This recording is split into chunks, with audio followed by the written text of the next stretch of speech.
Welcome, gentle wanderer of the polar currents, to the complete chronicle of the water tribes, the resilient nations whose people have flowed like their sacred element through millennia of change,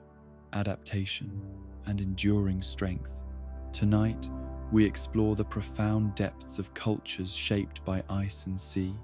where the moon's gentle pull guides both tides and hearts, where ancient wisdom flows as naturally as water itself. From the misty origins beside primordial lion turtles to the bustling modern communities of Republic City, this is the story of peoples who learned to find strength in yielding, power in adaptation, and unity in the eternal dance between liquid and solid, motion and stillness. So settle in beneath warm furs.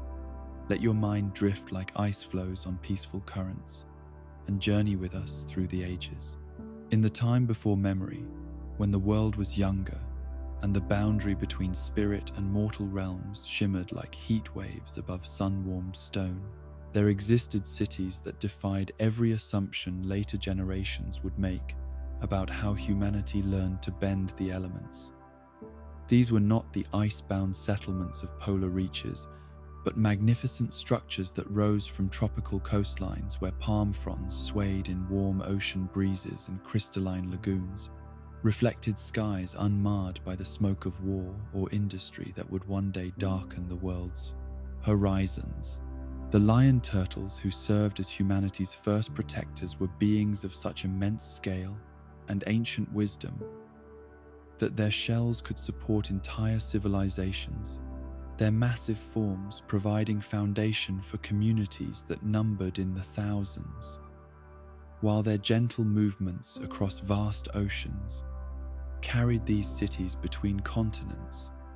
according to seasonal migrations that followed currents both physical and spiritual. Upon their broad backs, the ancestors of the water tribes built homes from materials that would seem impossibly delicate to their polar descendants, structures woven from living vines and shaped from coral that continued to grow even after being harvested, creating architecture that breathed with the rhythms of life itself. The people who would eventually become the first water tribe citizens lived in harmony with waters that bore no resemblance to the ice and snow that would define their later existence. They bathed in warm tide pools where tropical fish swam in colors that rivaled the most magnificent sunsets, gathered shellfish from reefs that sparkled with bioluminescent creatures during the magical hours when day surrendered to night, and learned their first water manipulation techniques by playing with streams that cascaded down the lion turtle's flanks in waterfalls that caught and scattered sunlight into rainbow prisms. Their clothing reflected this tropical paradise, flowing garments made from fibers of sea plants that had been woven with such skill that they moved like liquid while remaining strong enough to withstand the salt spray and tropical storms that occasionally swept across their mobile homes. The blues that would become sacred to water tribe culture were present even then, but they were the blues of deep ocean trenches and tropical lagoons, vibrant aquamarine and turquoise shades that seemed to hold captured sunlight within their depths rather than the ice-pale colors that would characterize their polar descendants. The element of water came to these early practitioners not through formal teaching or systematic instruction, but as a gift freely given by the lion turtle when circumstances required ventures into the spirit wilds that surrounded their cities like vast,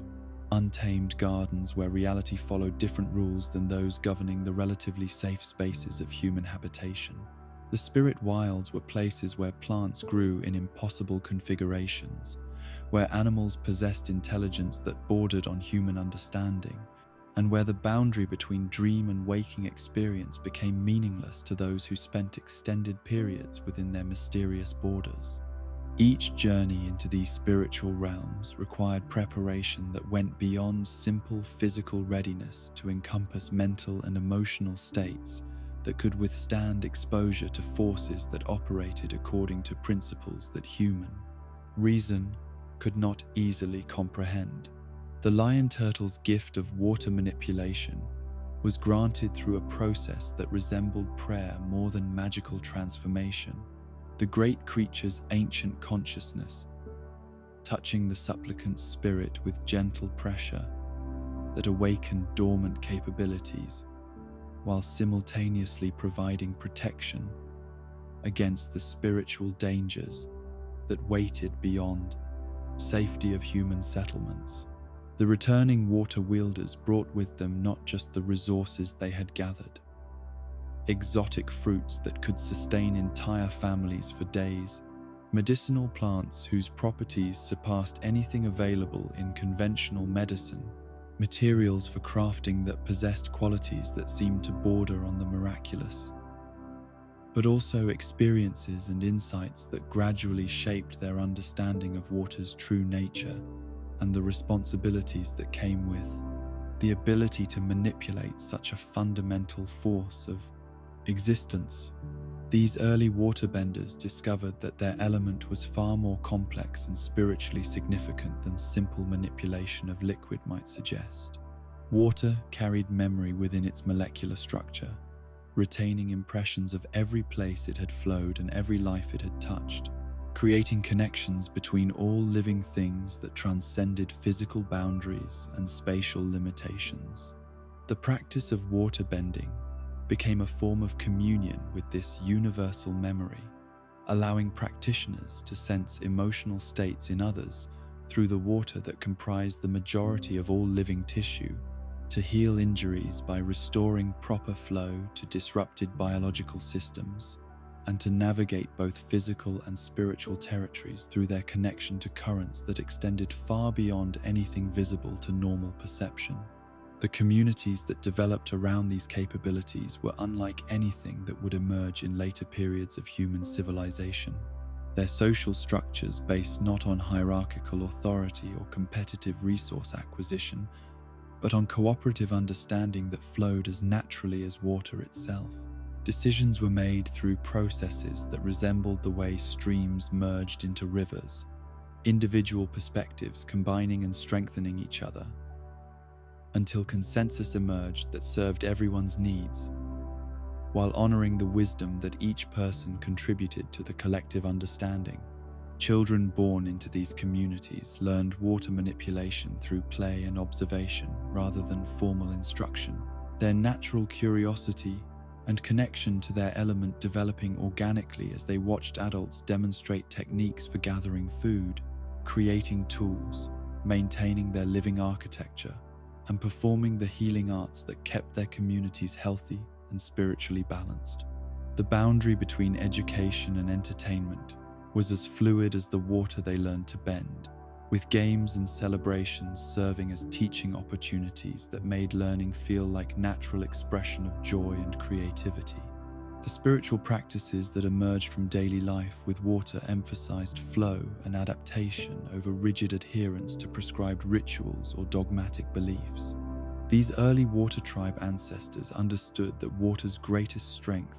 lay in its ability to change form while retaining essential nature,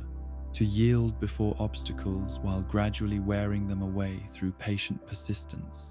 to find ways around barriers that seemed insurmountable through clever navigation and willingness to explore alternative approaches that force and direct confrontation could never provide. Their connection to the ocean spirits that governed tides and weather patterns was intimate and personal, based on daily interaction and mutual respect, rather than distant worship of powerful but incomprehensible deities. The moon spirit, whose influence over water was already recognized and celebrated, was understood as a guide and teacher whose phases provided lessons about the natural cycles of growth and decline, fullness and emptiness, activity and rest that governed all healthy existence. The decision to leave these paradise-like conditions and migrate toward the harsh polar regions that would become their permanent home was driven by forces that went beyond simple adventure or overcrowding of their current palace territories. The lion turtle's announcement that humanity must become independent and self-sufficient carried spiritual weight that transcended practical concerns, representing a fundamental shift in the relationship between mortal and spirit worlds that required new approaches to survival and community organization. The Great Migration that followed was perhaps the most challenging journey that any human population had ever attempted, requiring them to traverse vast oceans while carrying everything necessary to establish new civilizations in regions where no previous human settlements had ever succeeded in establishing permanent residence. The lion turtles provided transportation for this epic journey, but their passengers understood that once they reached their destination, they would be entirely dependent on their own resources and abilities to survive in environments that would test every aspect of their knowledge and determination. The polar regions that called to them across impossible distances offered resources and spiritual opportunities that could not be found anywhere else in the world. But accessing these gifts would require adaptations that would transform every aspect of their culture and daily life. The warm tropical clothing that had served them well in their previous homes was replaced by garments made from the fur and hide of Arctic animals. Their diet shifted from fruits and fish, caught in warm lagoons, to seal meat and the hardy plants that could survive in frozen ground. Their architecture evolved from living coral and woven vines to structures carved from ice and built to withstand winds that could level buildings not properly designed for polar conditions. But perhaps the most significant change was in their understanding of water itself, as the element they had known primarily in its liquid form revealed new aspects of its nature through ice and snow that provided different lessons about strength, preservation, and the patience required to survive in conditions where immediate gratification was often impossible, and long-term planning became essential for survival. The ice that surrounded their new homes was not simply frozen water, but a medium for artistic expression, architectural innovation, and spiritual contemplation that opened new dimensions of their relationship with their element. The settlements that emerged from this great migration were marvels of adaptation and ingenuity, communities that combined the wisdom gained from centuries of tropical living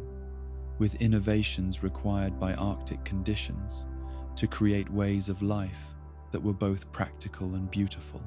The dome-shaped structures that became characteristic of water tribe architecture were developed during this period,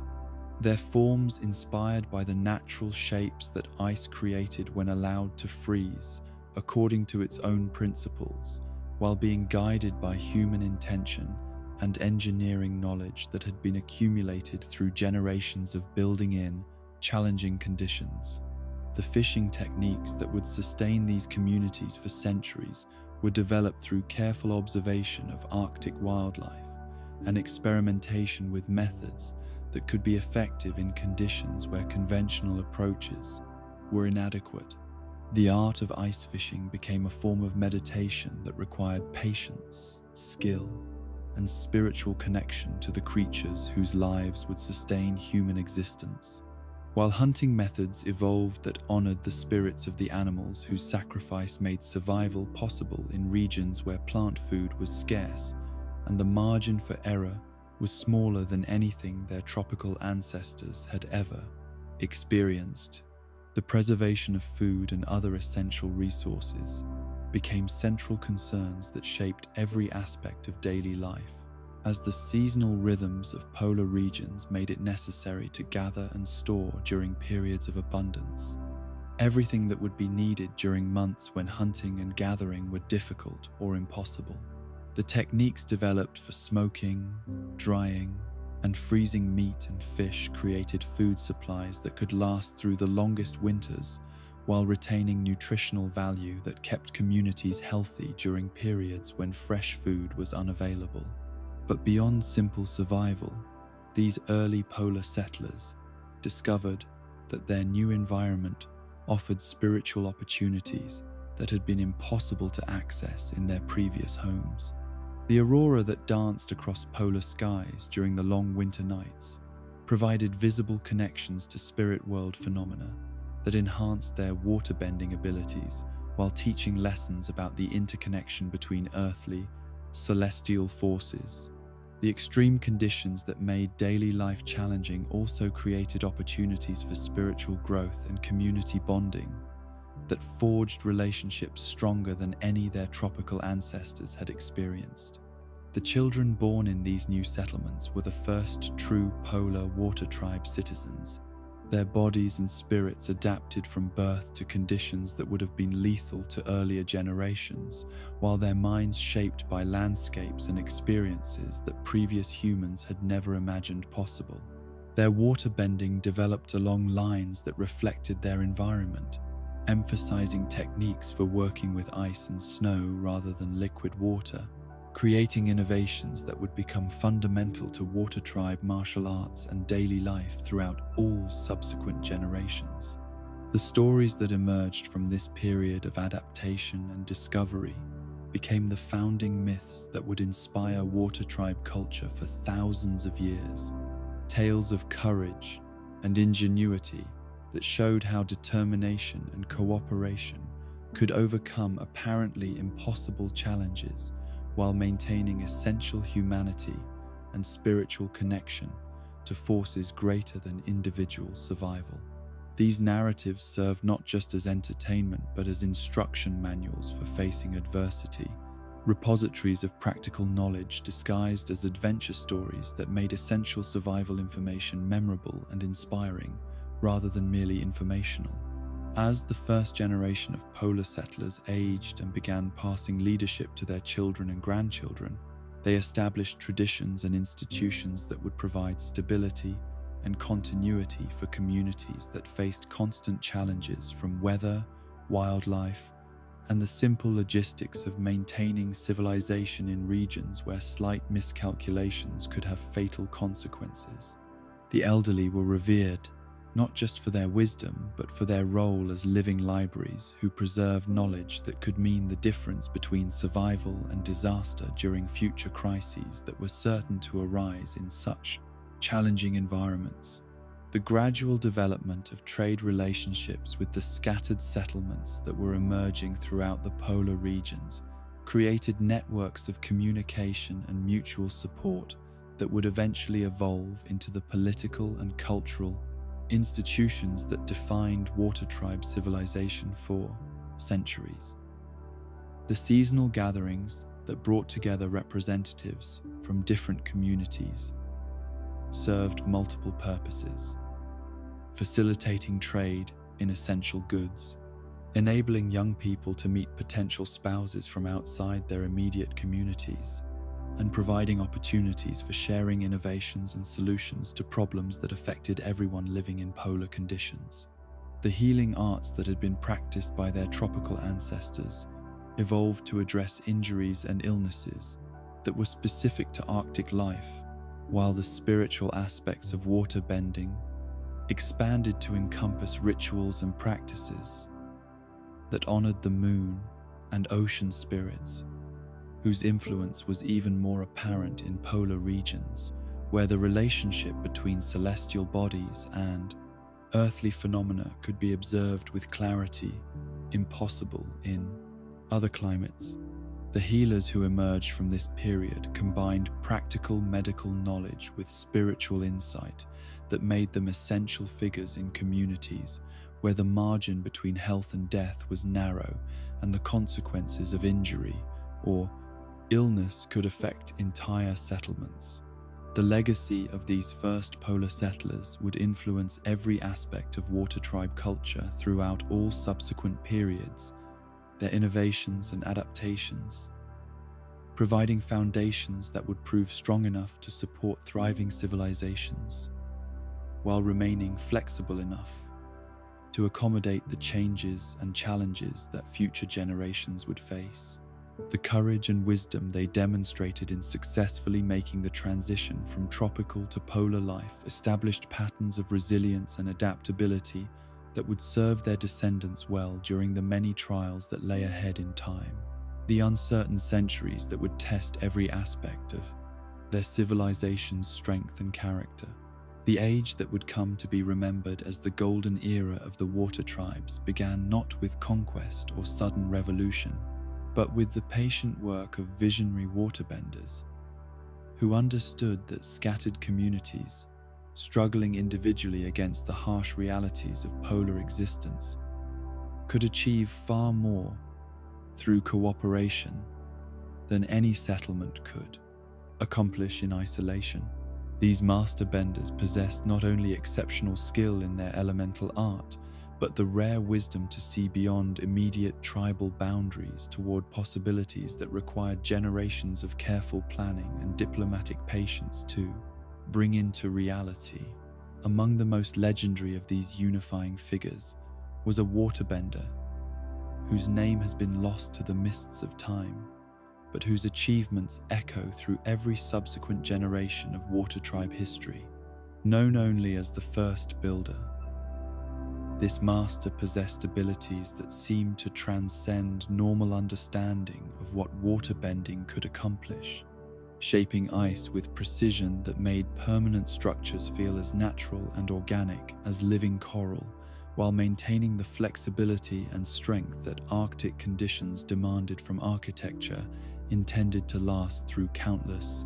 seasons of extreme weather and seismic activity. The location chosen for the great city that would unite the scattered tribes was a natural harbor protected by towering ice cliffs that rose like cathedral walls from the dark polar waters, their surfaces carved by millennia of wind and wave action into formations that seemed designed by conscious artistry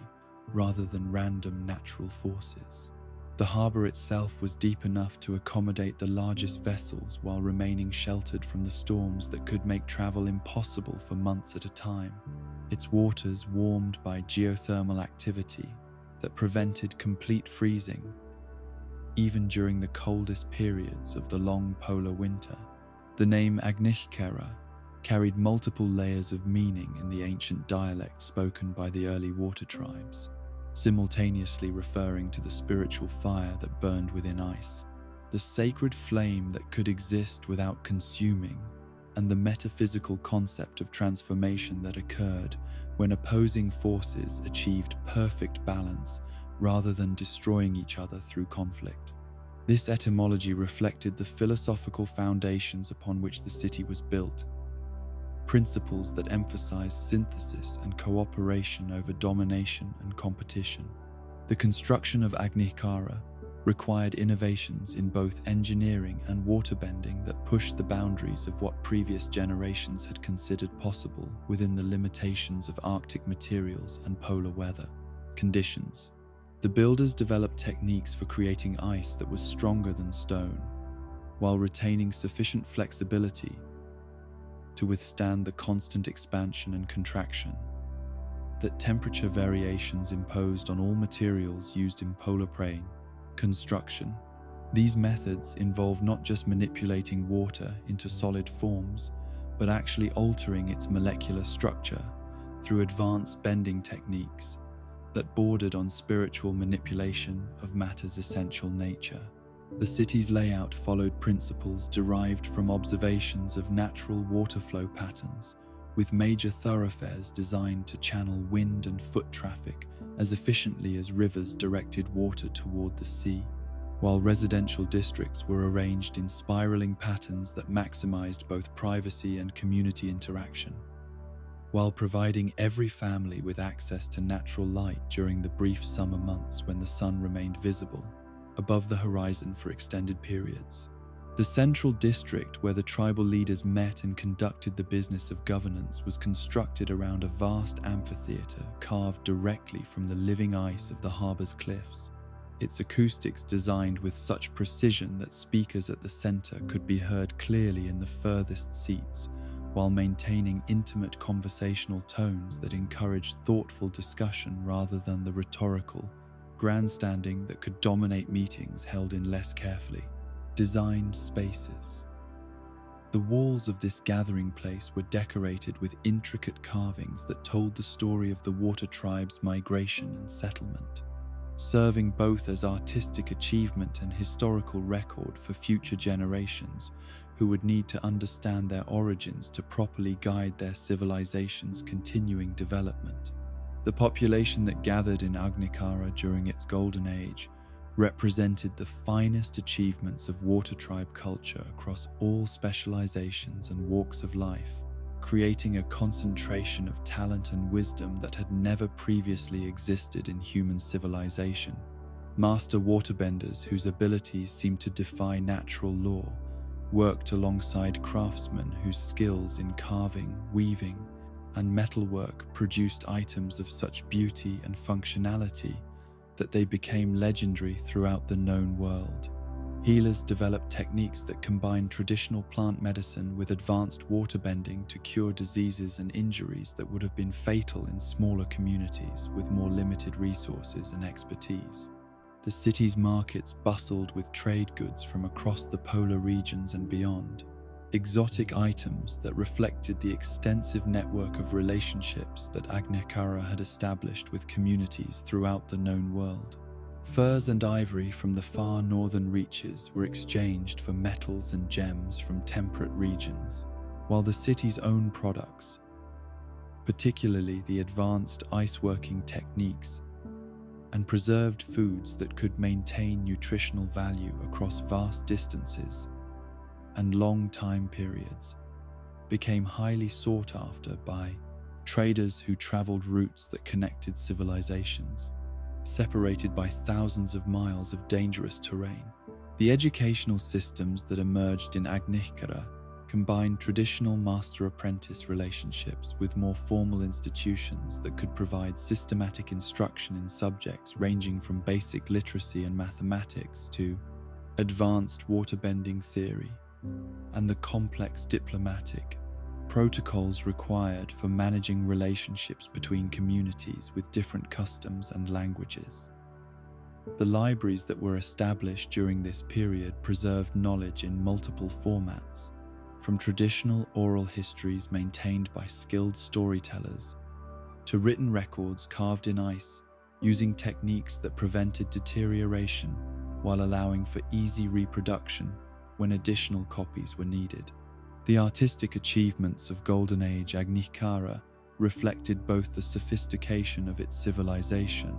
and the deep spiritual connection to water that remained central to all water tribe culture, despite the increasingly complex urban environment that was emerging around the harbor. Ice sculptures of incredible complexity and beauty adorned public spaces, their forms designed to change gradually as seasons progressed while maintaining essential aesthetic qualities that provided visual continuity throughout the year. Musicians developed instruments that utilized the unique acoustic properties of ice and water to create sounds impossible to reproduce with conventional materials, while their compositions incorporated rhythms and melodies that echoed the natural patterns of ocean waves and polar wind. The governance systems that evolved in Agnikara represented revolutionary thinking about how large communities could make collective decisions while honoring individual voices and maintaining the flexibility that changing circumstances required. Rather than relying on hierarchical authority structures that concentrated power in the hands of single leaders or small groups, the city developed consensus-building processes that drew wisdom from all segments of the population, while ensuring that decisions could be implemented efficiently when action was required. The council meetings that guided city policy were open to all citizens, with speaking rights allocated according to rotating systems that prevented any individual or group from dominating discussions, while ensuring that expertise relevant to specific issues could be heard and considered. The military innovations that emerged from Agnikara's need to protect its prosperity and maintain security across the extensive trade networks that sustained its economy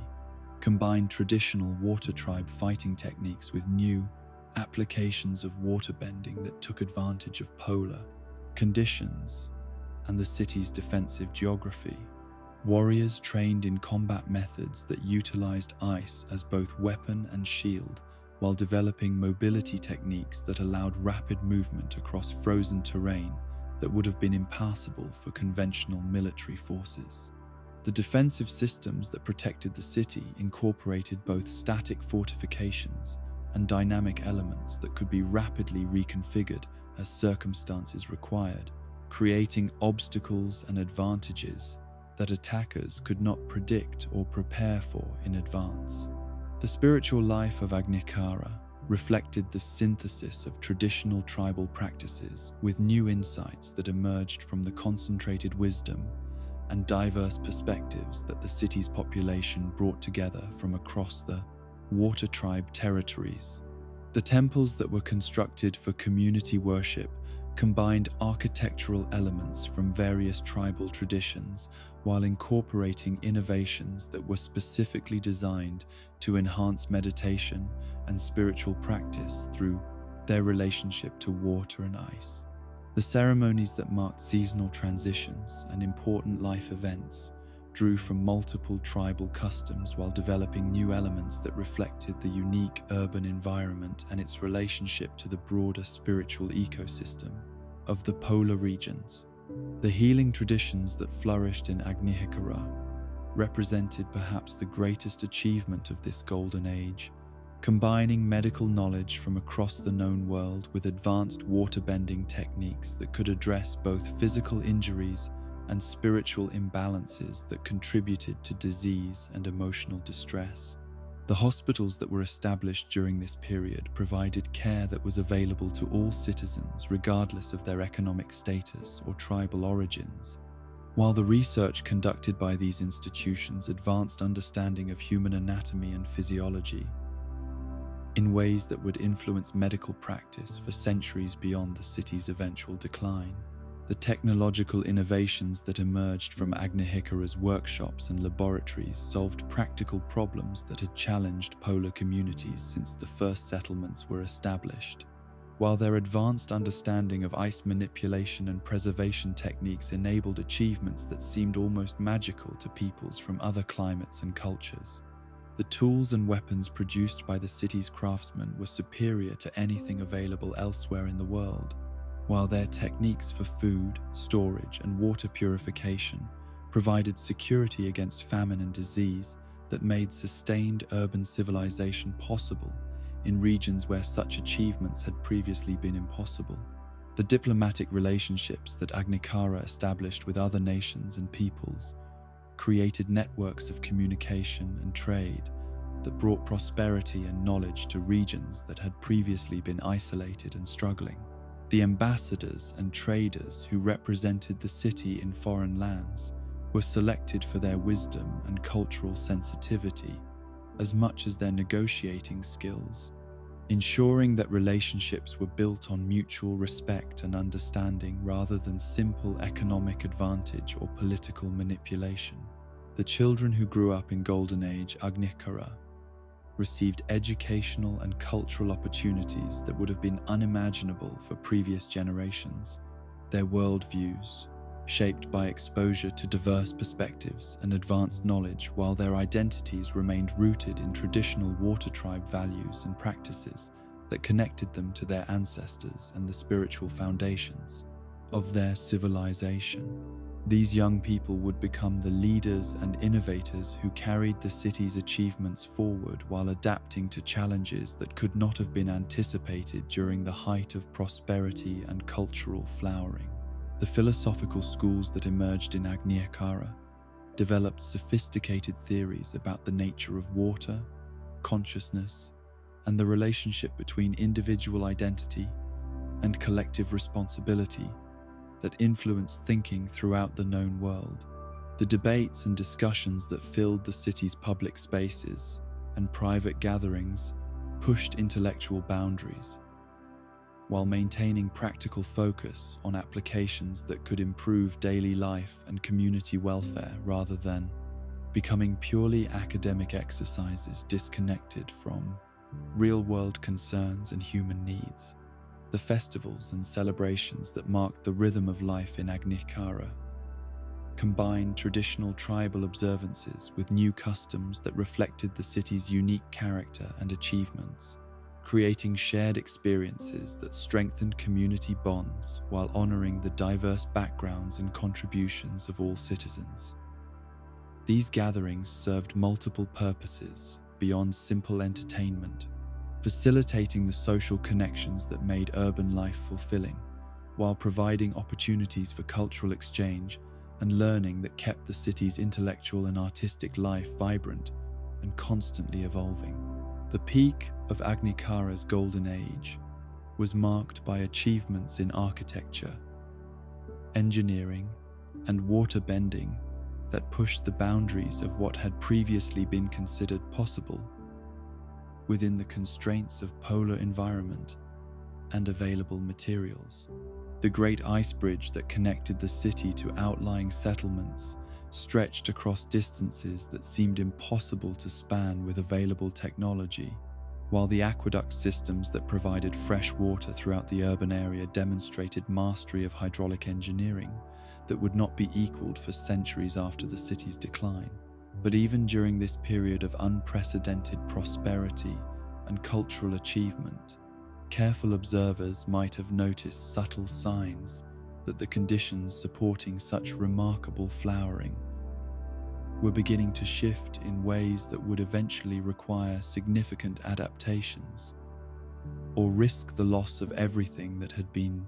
built through generations of patient effort and visionary leadership. The very success that made Agnikara great also created expectations and dependencies that would prove difficult to maintain when circumstances changed, while the concentration of power and resources that enabled such achievements also created vulnerabilities that more distributed systems might have been better able to withstand. The legacy of Golden Age, Agnikara, would influence water tribe culture and civilization for all subsequent generations, providing both inspiration and cautionary lessons about the possibilities and perils of ambitious collective undertakings that sought to transcend the limitations that geography and tradition had previously imposed on human achievement. The memory of what had been accomplished during this extraordinary period would sustain communities through darker times, while serving as evidence that cooperation and wisdom could overcome apparently insurmountable challenges when properly organized and consistently applied toward worthy goals. The seeds of division that would eventually split the unified water tribe into northern and southern nations were planted not in moments of dramatic confrontation or sudden betrayal, but through the gradual accumulation of philosophical differences and practical disagreements that grew like frost crystals in the hidden cracks of what appeared to be solid ice. For generations after Agnikara's founding, these underlying tensions remained beneath the surface of daily life, masked by prosperity and shared purpose that made unity seem natural and permanent, rather than the fragile achievement it had always been. The first signs of trouble emerged in the council chambers, where tribal representatives gathered to make decisions about trade policies, resource allocation, and the expansion of settlements into territories that had never before supported permanent human habitation. What began as healthy debate about the best approaches to managing growth and maintaining prosperity gradually evolved into fundamental disagreements about the proper relationship between individual tribal autonomy and centralized authority, between preserving traditional ways of life and adapting to circumstances that seem to require constant innovation and change. The northern representatives, whose communities had benefited most directly from Agnikara's prosperity and whose territories contained the richest fishing grounds and most reliable sources of materials needed for construction and toolmaking, tended to favor policies that strengthened central authority and promoted continued urban development. Their arguments emphasized efficiency and coordination, pointing to the achievements that had been made possible through unified effort, while warning about the dangers of fragmentation that could weaken their civilization's ability to defend itself against external threats or respond effectively to natural disasters that required resources beyond any single community's capacity to provide. The southern delegates, representing settlements that were more scattered and isolated, communities that had maintained closer connections to traditional nomadic lifestyles, and whose survival depended more heavily on individual resourcefulness and adaptation to local conditions, increasingly questioned whether centralized decision-making could adequately serve the needs of peoples whose circumstances and challenges were fundamentally different from those faced by the urban populations that dominated political discussions. Their concerns focused on preservation of tribal customs and governance methods that had sustained their ancestors through countless generations of successful adaptation to polar life. These philosophical differences were exacerbated by practical disputes about taxation and resource sharing that reflected deeper questions about fairness and reciprocity in relationships between communities with different capabilities, needs. The southern settlements argued that they were being asked to contribute disproportionately to support urban projects and defensive preparations that provided minimal direct benefit to their dispersed populations, while the northern communities countered that their investments in infrastructure and military capabilities protected everyone, and that opposition to reasonable taxation reflected selfishness that threatened the collective security and prosperity that benefited all water tribe peoples. The debates that filled council sessions during this period were marked by increasingly personal attacks and emotional appeals that replaced the thoughtful consideration and respectful dialogue that had previously characterized water tribe governance. Representatives who had once worked together effectively on complex problems found themselves unable to communicate about even simple issues without triggering arguments that seemed to spiral beyond anyone's control, while the consensus-building processes that had been the pride of their political system became exercises in frustration that satisfied no one and resolved nothing. The spiritual dimensions of the growing crisis were perhaps most troubling to those who understood that water tribe strength had always been rooted in their connection to elemental forces that emphasized flow, adaptation, and the patient persistence that could overcome any obstacle through time and proper technique. The anger and rigidity that began to characterize political discourse represented a fundamental betrayal of waterbending philosophy, a hardening of positions that violated everything their ancestors had learned about the necessity of yielding and flexibility in maintaining balance between opposing forces. The economic pressures that contributed to political tensions reflected broader changes in how water tribe communities related to each other and to the outside world, as trade relationships that had once been simple exchanges of surplus goods evolved into complex networks of dependencies that made some settlements vulnerable to disruptions in supply chains they could not control or replace. The southern communities, whose traditional self-sufficiency had been eroded by participation in systems that required specialization and cooperation, found themselves caught between maintaining independence that might mean accepting lower living standards and embracing integration that threatened their cultural autonomy and traditional decision-making processes. The catalyst that transformed simmering disagreements into open crisis was a proposed expansion of Agnikara's authority that would have required all water tribe settlements to accept uniform laws and administrative systems designed primarily to serve urban populations with different needs and customs than those of scattered tribal communities. The northern leadership argued that such standardization was necessary for maintaining security and coordinating responses to threats that could affect the entire water tribe civilization, while southern representatives saw the proposal as an attempt to eliminate their traditional autonomy and force them to abandon ways of life that had proven successful for countless generations. The debates that surrounded this proposal revealed how completely trust had broken down between different factions within the council, with each side attributing the worst possible motives to their opponents' positions, while refusing to consider that genuine disagreements about policy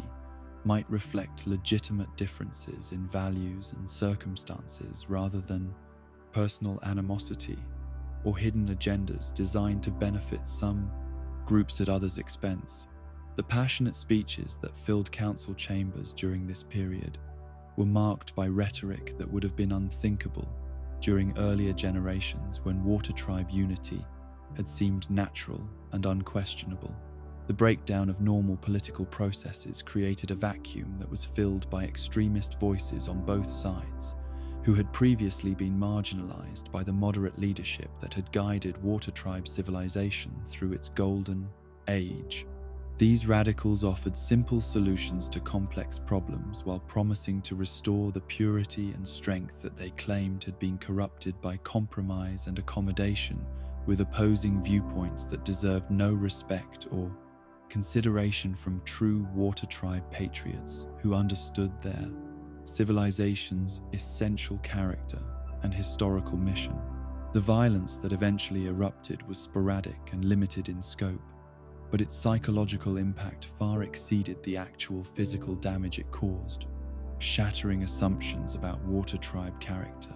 and revealing how quickly civilized discourse could degenerate into primitive conflict when institutional safeguards failed to contain disagreements that touched on fundamental questions of identity and loyalty.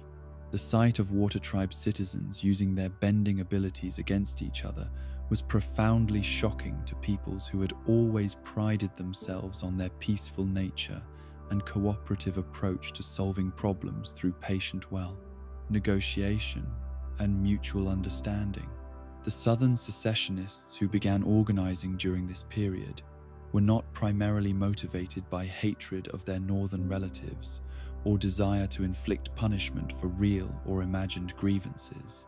but by conviction that separation offered the only realistic hope for preserving ways of life and governance systems that centralized authority would inevitably destroy through well-intentioned policies that failed to account for regional differences and traditional practices that could not be maintained under uniform administrative systems designed for urban populations. The decision to undertake the Great Southern Migration was reached through painful deliberations that split families and communities, forcing individuals to choose between loyalty to relatives and friends who planned to remain in the North and commitment to principles and traditions that seemed impossible to preserve under the political arrangements that were emerging from the crisis. These were not easy choices motivated by simple preferences or temporary emotions, but agonizing decisions that required people to abandon much of what they had known and loved in hope of building something better in unknown territories where survival itself would be uncertain for many years. The preparations for departure required months of careful planning and resource accumulation, as the migrants understood that they would be traveling to regions where no infrastructure existed to support large populations, and where every necessity of life would have to be created from scratch using materials and techniques that might prove inadequate for conditions they had never experienced. The boats that would carry them south were loaded with everything that could be transported: tools, weapons, preserved foods, seeds, animals, and the cultural artifacts that represented their connection to ancestors and traditions that they were determined to preserve despite the changes that separation would inevitably require. The final council session before the departure was marked by speeches that attempted to bridge the growing gulf between those who were leaving and those who would remain, with leaders on both sides expressing hope that the separation would be temporary and that future generations might find ways to restore unity that had been lost through failure of their own generation, to resolve differences that should not have been allowed to escalate beyond the possibility of peaceful compromise. These words of reconciliation were sincere but could not disguise the reality that fundamental changes were occurring that would influence Water Tribe civilization for centuries, regardless of anyone's hopes or intentions. The journey south was perhaps the most challenging migration in human history, requiring travelers to navigate thousands of miles of treacherous polar waters while carrying everything necessary to establish permanent settlements in regions that had never supported substantial human populations. The ice flows and storms that threatened their vessels were matched by internal challenges as the stress of travel and uncertainty about their destination tested relationships and decision-making processes that had been strained by the political conflicts that had made departure necessary. The first winter in their new southern homeland was a trial that claimed many lives and tested the survivors' commitment to the independence they had sought at such great cost, as inadequate shelters and limited food supplies created conditions that made mere survival a daily struggle, while the work of establishing permanent settlements seemed impossible given their depleted resources and the harsh environmental conditions that made every task more difficult and dangerous than it would have been in more temperate regions. But gradually, through determination and the application of traditional knowledge adapted to new circumstances, the southern settlements began to take shape as communities that preserved essential elements of Water Tribe culture while developing innovations and modifications that reflected their unique situation and the challenges they faced in territories that required different approaches to hunting, fishing, construction, and social organization. The success of this adaptation was measured not by rapid growth or impressive achievements, but by simple survival and the gradual development of sustainable ways of life that could support permanent populations while maintaining connections to the cultural values and spiritual practices that had motivated the original migration. The northern communities that remained after the departure experienced their own period of adjustment and uncertainty, as the loss of approximately 1/3 of their population created both opportunities and challenges that required significant changes in economic activities, political processes, and social relationships that had been built around assumptions about community size and resource availability that were no longer accurate. The empty buildings and abandoned settlements that marked the migration's impact served as constant reminders of the division that had torn apart what had seemed like permanent unity. The establishment of regular communication between the separated tribes required the development of new transportation and navigation techniques that could maintain connections across distances that had previously been traveled only during the original migration, while the diplomatic protocols that governed these interactions had to balance respect for the independence that separation was meant to preserve with practical cooperation that served mutual interests and maintained some semblance of the cultural unity that had been fractured but not entirely destroyed.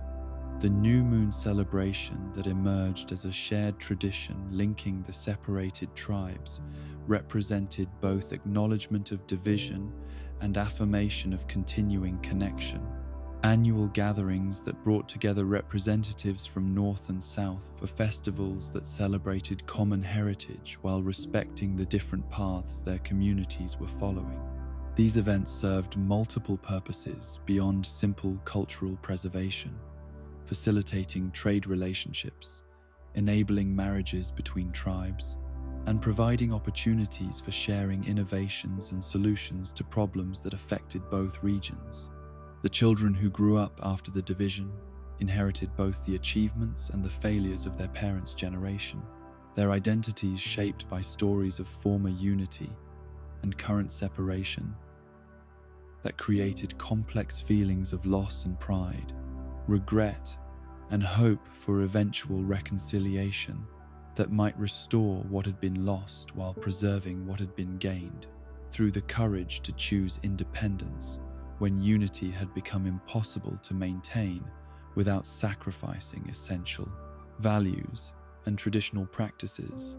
The gradual development of distinct northern and southern cultures reflected the influence of different environments and challenges on communities that had started with shared traditions and values, as adaptation to regional conditions and isolation from each other created variations in language, customs, artistic expressions, and even waterbending techniques that would eventually make reunification more difficult, even if political obstacles could be overcome through future negotiations and diplomatic initiatives. The legacy of the Great Schism would influence every aspect of Water Tribe civilization throughout all subsequent periods, serving as both cautionary tale about the dangers of allowing political differences to escalate beyond the possibility of peaceful resolution, and inspiring example of the courage and determination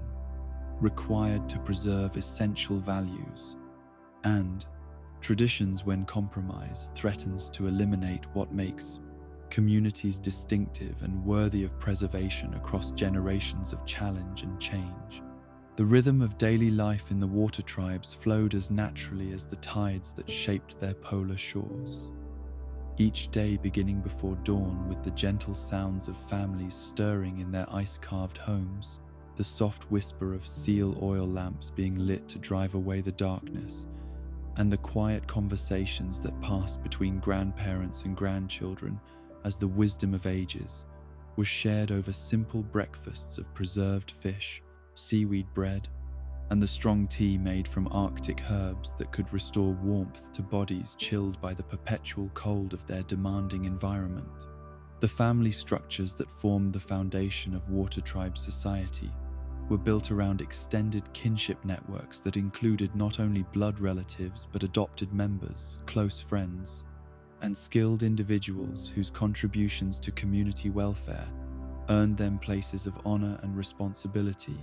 within household hierarchies that emphasized cooperation and mutual support rather than rigid authority or individual competition for resources and recognition. Children grew up surrounded by multiple generations of loving guidance, their development shaped by grandparents who served as repositories of cultural knowledge, parents who provided daily instruction and protection, aunts and uncles who offered alternative perspectives and specialized skills, and older siblings who served as teachers and role models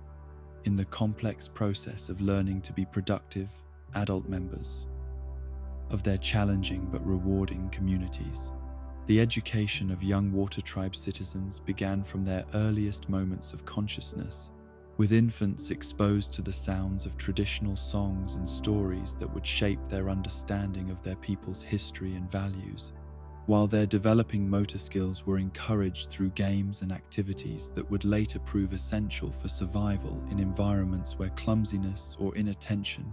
could have fatal consequences during hunting expeditions or travel across treacherous ice formations.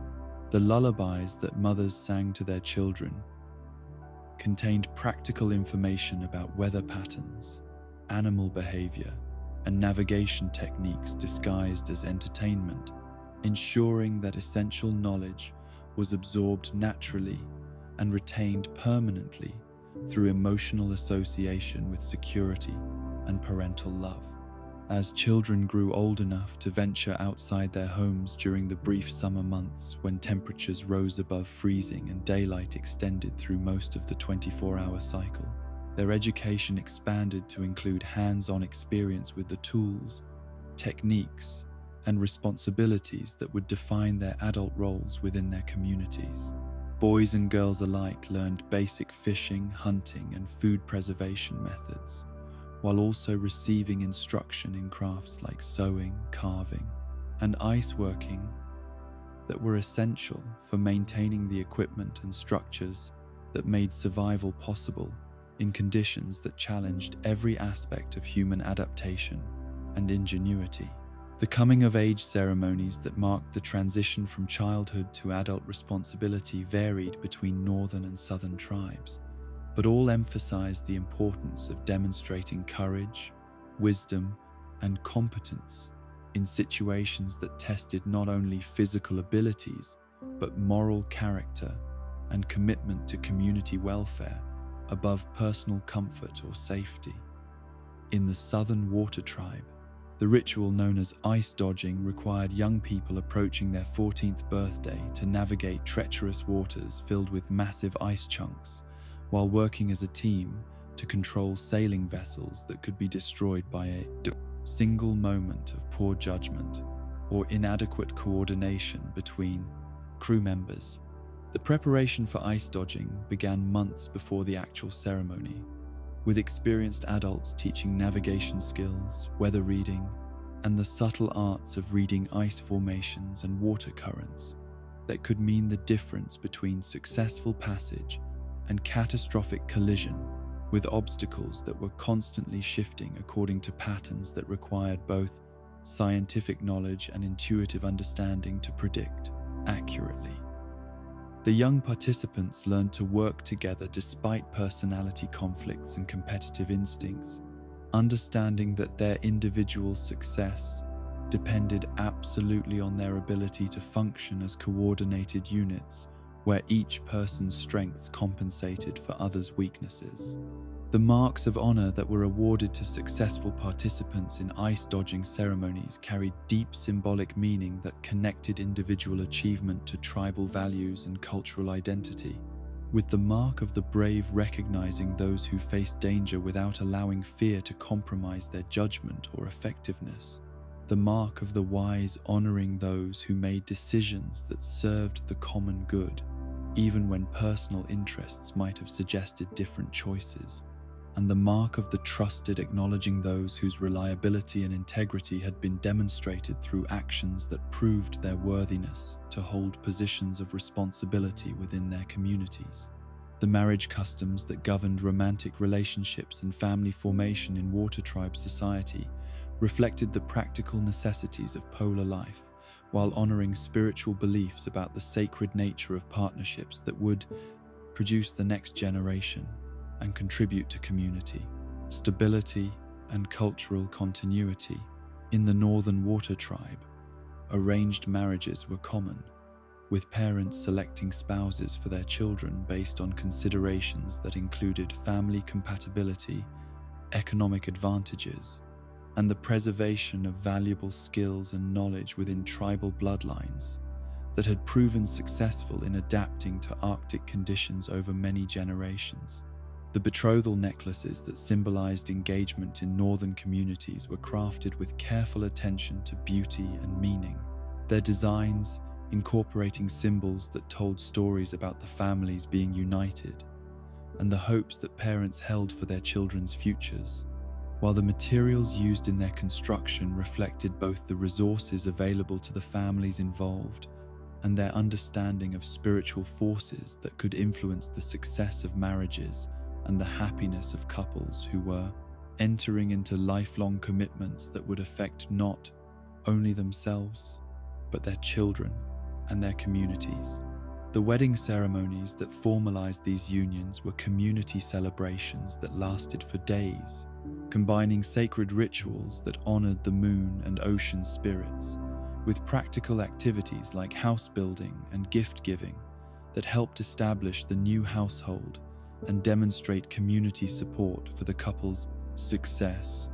while the feasts that marked these occasions provided opportunities for storytelling, music, and dancing that strengthened social bonds,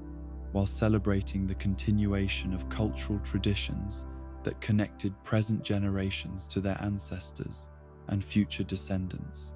The Southern Water Tribe's more flexible approach to marriage allowed greater individual choice in partner selection,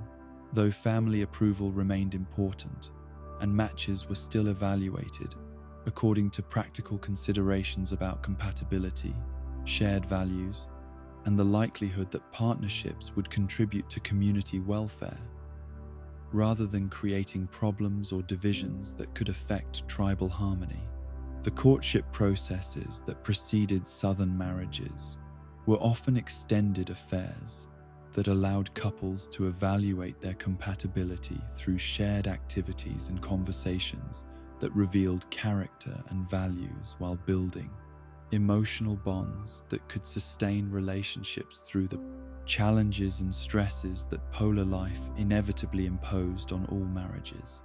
The seasonal celebrations that marked the passage of time in water tribe communities were closely tied to astronomical phenomena and weather patterns that determined the rhythm of hunting, fishing, and travel activities essential for survival,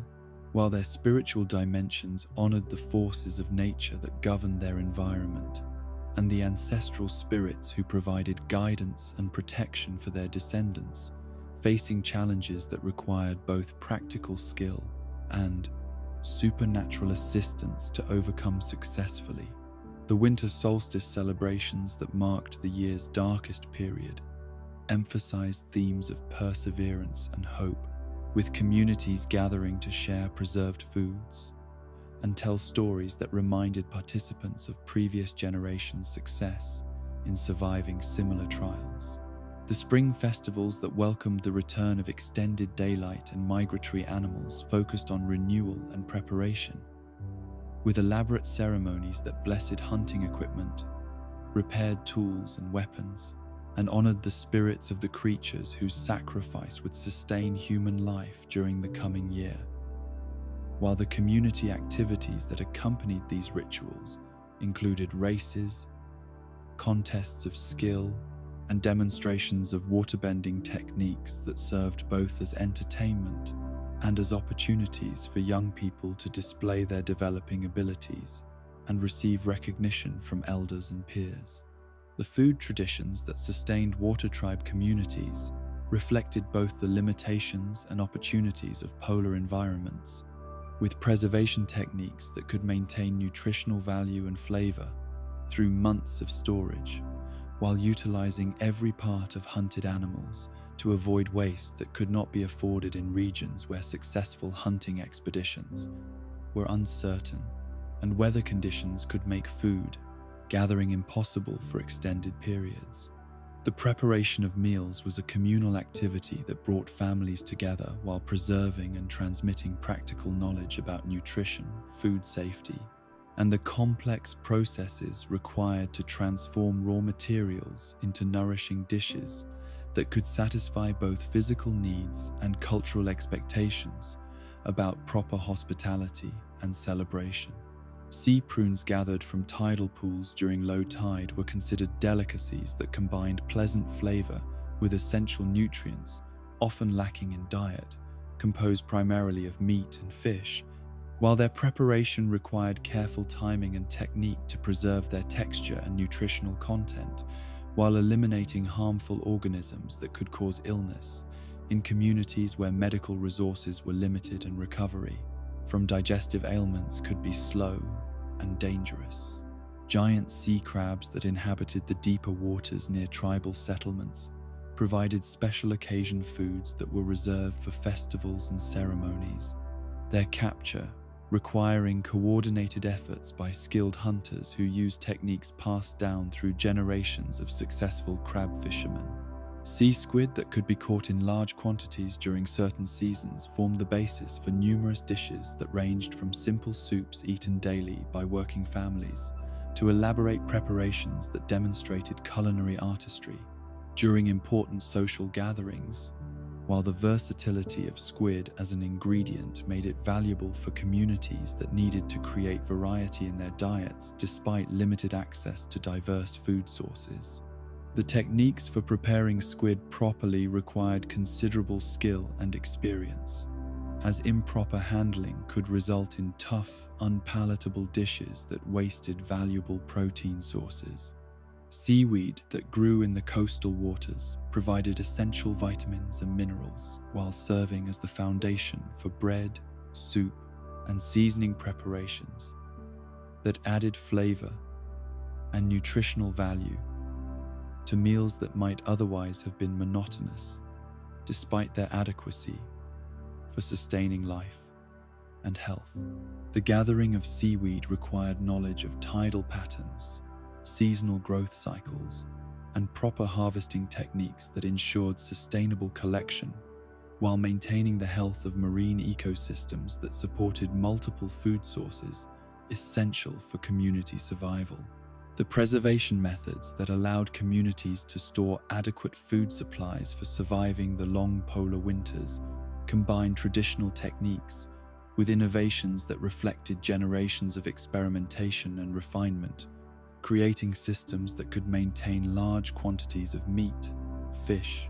and other perishables in conditions that prevented spoilage, while preserving flavor and nutritional content that made stored foods palatable and healthful, rather than merely adequate for preventing starvation during periods when fresh food was unavailable. Blubber seal jerky that could be carried during long hunting expeditions or trading journeys provided portable nutrition that combined high caloric content with long storage life, while its preparation required careful attention to cutting techniques, drying conditions, and seasoning methods that could transform raw materials into finished products that remained edible and appetizing for months of storage and transport under challenging conditions that could destroy improperly prepared foods. The artistic traditions that flourished in water tribe communities, despite the practical demands of survival in harsh environments, reflected both aesthetic sensibilities that found beauty in natural forms and materials, and spiritual beliefs that saw creative expression as essential for maintaining connections to ancestral wisdom and supernatural forces that governed their world. Ice sculpture became perhaps the most distinctive water tribe art form, with master carvers creating works of extraordinary complexity and beauty using techniques that required deep understanding of ice properties, weather conditions, and the natural processes that could either preserve or destroy artistic achievements depending on environmental factors beyond human control. The tools used for ice carving were carefully crafted and maintained, with each artist developing personal preferences for specific designs and materials that suited their individual styles and the types of sculptures they specialized in creating, while the knowledge required for successful ice working included understanding of crystal formation,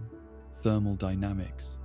and the subtle effects of humidity and air movement on ice stability and appearance that could make the difference between successful artistic achievement and frustrating failure. The temporary nature of ice sculptures created philosophical perspectives about beauty, impermanence, and the relationship between artistic expression and natural processes that influenced water tribe understanding of their place in cosmic cycles that governed all existence, while the community appreciation for these ephemeral artworks demonstrated values that emphasized present moment awareness and the importance of finding joy and meaning in experiences that could not be preserved or possessed permanently. The textile arts that produced the clothing, blankets, and decorative items essential for comfort and cultural identity in water tribe communities required skills that combined practical knowledge about materials, construction technique, and durability requirements with aesthetic sensibilities that found ways to create beauty and individual expression within the constraints imposed by climate, available resources, and functional necessities that could not be compromised for purely decorative considerations. The preparation of materials for textile work began with the processing of animal pelts and plant fibers, using techniques that had been refined through generations of experimentation and passed down through family lineages that preserved both practical knowledge and artistic traditions that made utilitarian items into expressions of cultural identity and personal creativity. The tanning processes that converted rawhides into soft, durable materials suitable for clothing and blankets required careful attention to timing, temperature, and chemical treatments that could ensure proper preservation while maintaining flexibility and comfort that made finished products suitable for extended wear under demanding conditions. The sewing techniques that transformed prepared materials into finished garments combined functional requirements with decorative elements that demonstrated individual skill while conforming to cultural expectations about appropriate appearance and social status, with different communities developing distinctive styles that reflected their particular environmental conditions, available resources, and aesthetic preferences that had evolved over centuries of cultural development and artistic innovation. The musical traditions that provided entertainment, spiritual expression, and cultural continuity in water tribe communities utilized instruments created from materials available in polar environments, with drums made from seal skin, stretched over frames carved from whalebone or driftwood, flutes carved from hollow bones or pieces of ice, and stringed instruments that used sinew from hunted animals to create sound that could accompany singing, dancing, and storytelling activities that served multiple functions in maintaining community cohesion and cultural transmission across generations. The songs that comprised water tribe musical repertoires included work songs that coordinated group activities like net hauling or house building, ceremonial music that accompanied religious rituals and seasonal celebrations, lullabies that soothed children while teaching cultural values, and epic ballads that preserved historical events and legendary figures in forms that made information memorable and emotionally engaging rather than merely factual and educational. The storytelling traditions that served as primary means for preserving history, moral instruction, and entertainment in communities where literacy was limited and written records were difficult to maintain under harsh environmental conditions, combine narrative techniques with performance skills that made information transmission effective while creating shared experiences that strengthened social bonds and cultural identity among community members who gathered regularly to hear familiar stories and learn new ones from skilled storytellers whose abilities were highly valued and carefully cultivated. The role of elders in water tribe society extended far beyond simple respect for age to encompass recognition of their essential function as repositories of knowledge, wisdom, and cultural memory that could not be adequately preserved through any other means,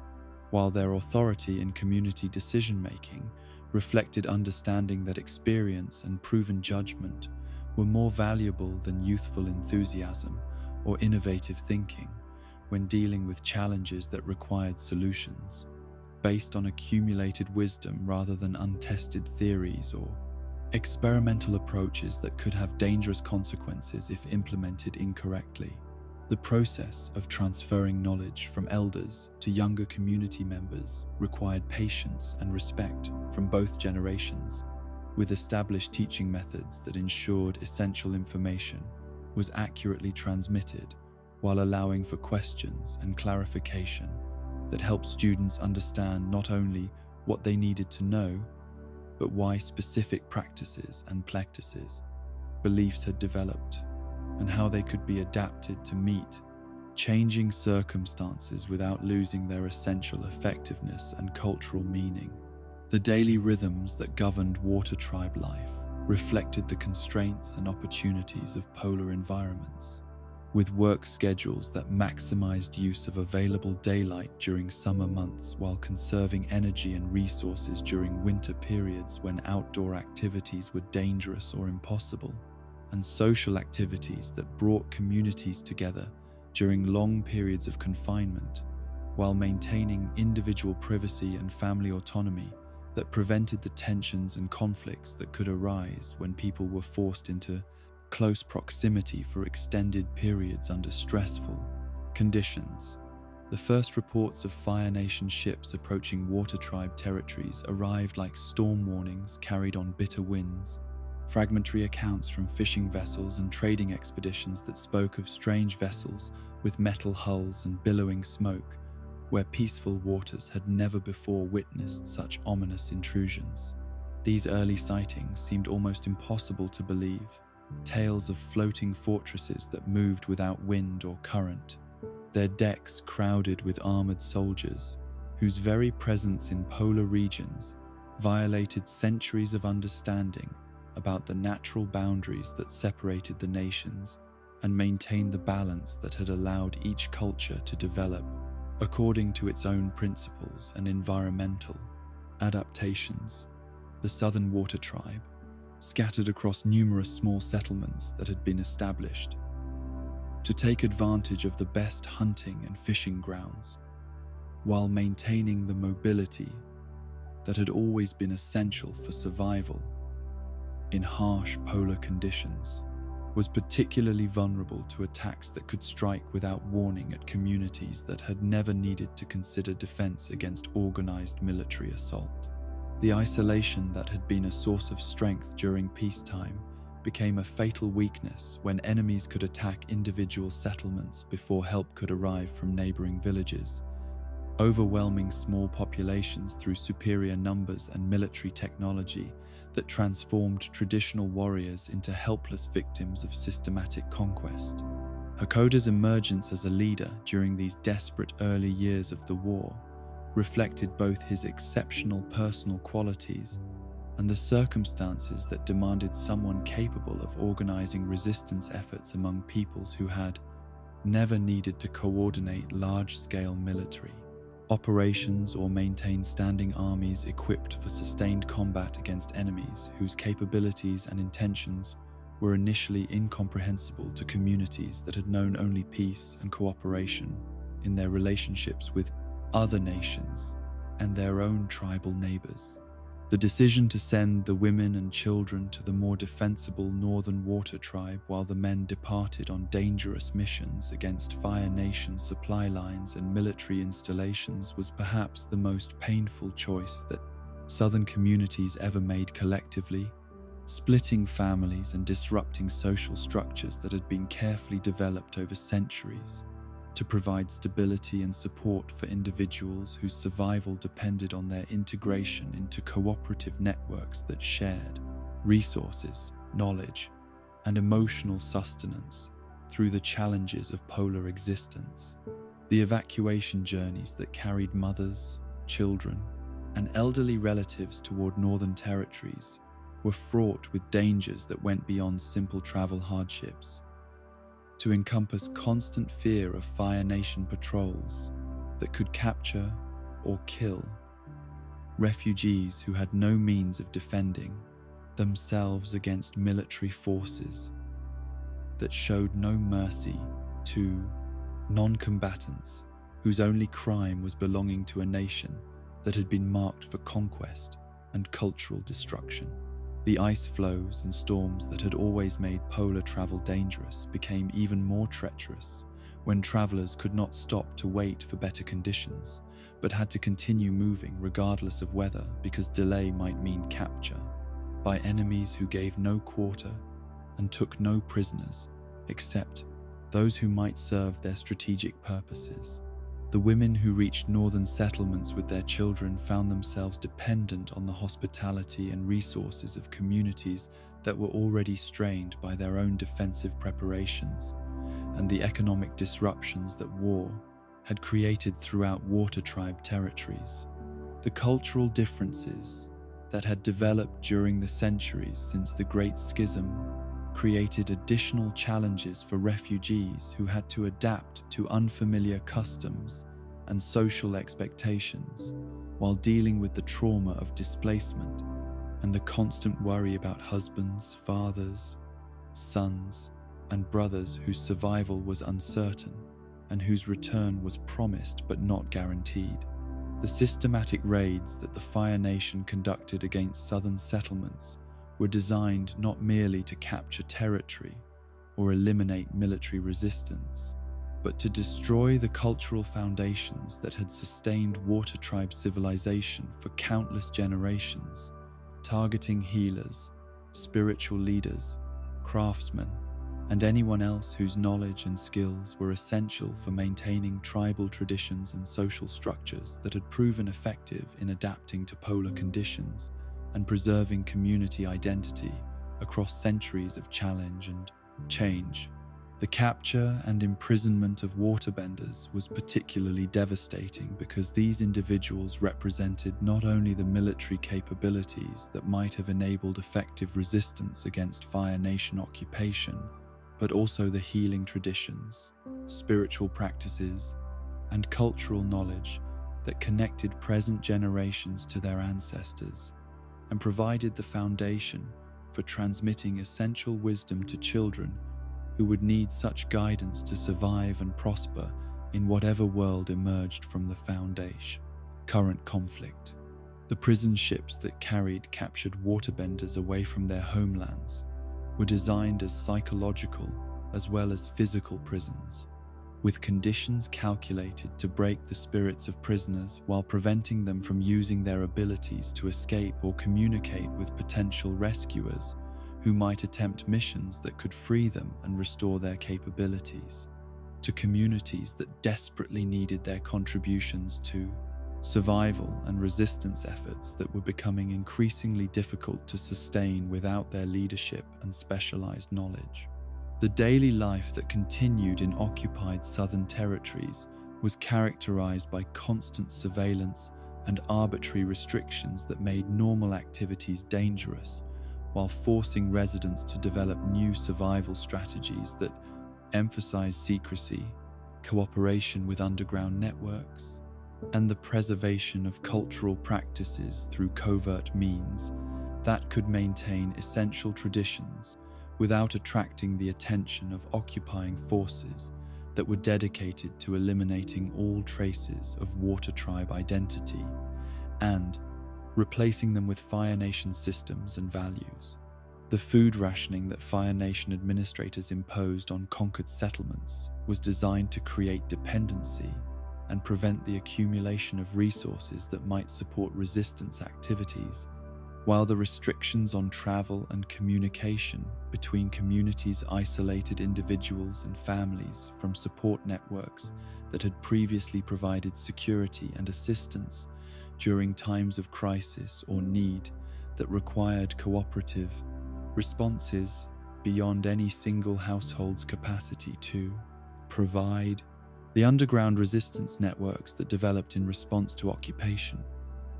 combined traditional Water Tribe organizational principles with innovations required by circumstances that had no precedent in their cultural history, creating systems that could maintain communication, coordinate activities, and preserve morale while operating under conditions of extreme secrecy and constant danger that made even the smallest mistakes potentially fatal for everyone involved in clandestine activities. The code systems that resistance members used to communicate with each other were based on traditional storytelling patterns, seasonal references, and cultural symbols that would seem innocuous to Fire Nation observers, while carrying specific meanings that could convey essential information about enemy movements, safe houses, planned operations, and other intelligence that was crucial for coordinating activities and avoiding capture by security forces that were constantly searching for signs of organized opposition to their authority. The psychological toll that constant fear and uncertainty imposed on communities that had once been characterized by openness, cooperation, and mutual support was perhaps more damaging than the physical hardships that occupation created, as the trust and social cohesion that had been essential elements of Water Tribe culture were eroded by the necessity of maintaining secrets, the suspicion that neighbors might be collaborators, and the isolation that came from severed connections to family members whose fates were unknown and possibly unknowable. The children who grew up during the occupation years were deprived of the normal educational processes that would have connected them to their cultural heritage and prepared them for adult roles within their communities, instead receiving instruction in Fire Nation language, history, and values that were designed to transform them into loyal subjects rather than independent members of their ancestral culture. whose continuation depended on their ability to preserve and transmit traditional knowledge and practices to future generations. The stories that adults told these children in secret, whispered during moments when Fire Nation supervisors were absent and the risk of being overheard was minimal, became the primary means of preserving cultural memory and maintaining connections to tribal identity that occupation authorities were systematically attempting to eliminate through education policies, administrative regulations, and social pressures that made traditional practices dangerous or impossible to maintain openly. The spiritual practices that had been central to Water Tribe community life were driven underground by occupation policies that prohibited gatherings, restricted access to sacred sites, and imposed penalties for activities that Fire Nation administrators considered subversive or contrary to their efforts to create loyal populations that would accept their authority and support their continued presence in territories that had been conquered through military force rather than legitimate political processes. The secret ceremonies that continued despite these restrictions required careful planning and coordination to avoid detection, while maintaining enough authenticity to preserve their spiritual effectiveness and cultural meaning for effective. Participants who risked severe punishment if their activities were discovered by authorities who viewed any expression of Water Tribe culture as potential challenge to Fire Nation authority and evidence of disloyalty that required immediate correction through imprisonment, deportation, or worse consequences. The Northern Water Tribe's defensive preparations transformed their once peaceful city into a fortress whose walls and warrior traditions had to be rapidly developed to meet threats that their ancestors had never imagined would reach their secure polar homeland. The transition from a society that had been primarily focused on trade, craftsmanship, and cultural development to one that was dedicated to military defense required changes in resource allocation, social organization, and individual priorities that affected every aspect of daily life while creating tensions between traditional values and wartime necessities. The military training that Northern warriors received emphasized techniques that utilized their natural advantages in polar combat, while compensating for their lack of experience with the organized warfare that Fire Nation forces had been practicing and perfecting for decades before launching their campaign of conquest. The waterbending combat forms that had to be developed for large-scale battle differed significantly from the traditional martial arts that had been designed for individual contests or small group conflicts, requiring innovations that could be effective against armored opponents using weapons and tactics that had never been encountered in previous Water Tribe military experience. The weapons manufacturing that supplied Northern forces with equipment needed for sustained combat had to overcome limitations in raw materials and technical knowledge that reflected their culture's peaceful traditions and their environment's restrictions on the types of metals and other resources that were available for military production. The improvisation and adaptation that characterized these efforts demonstrated the creativity and resourcefulness that had always been essential Water Tribe survival traits, but the results were often inadequate compared to the sophisticated military technology that Fire Nation forces possessed. The intelligence networks that provided Northern leadership with information about Fire Nation capabilities, intentions, and movements required the development of espionage and reconnaissance capabilities that had never been necessary during peacetime,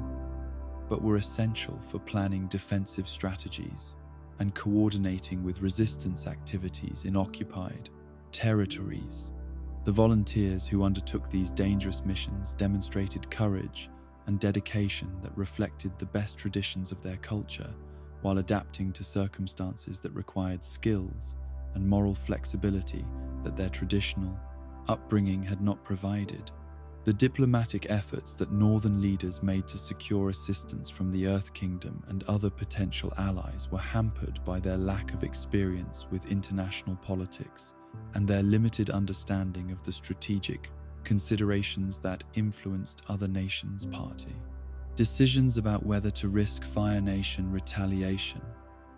by providing support to Water Tribe resistance efforts that might or might not prove capable of meaningful contribution to overall victory in what was clearly becoming a global conflict. The refugees who continued to arrive from southern territories and other regions affected by Fire Nation expansion strained northern resources while providing valuable intelligence and additional population for labor and military service that was needed for defensive preparations. The integration of these displaced persons into northern society required careful balance between maintaining security and preserving the humanitarian values that had always been central to Water Tribe culture. While the cultural differences between northern and southern traditions created additional challenges for communities that were already stressed by wartime conditions, the economic disruptions that war created throughout Water Tribe territories forced communities to develop new approaches to resource management, trade relationships, and production priorities that emphasized military necessity while attempting to maintain enough normal economic activity to preserve social stability and prevent civilian hardship that could undermine morale and support for continued resistance efforts that required sustained popular commitment to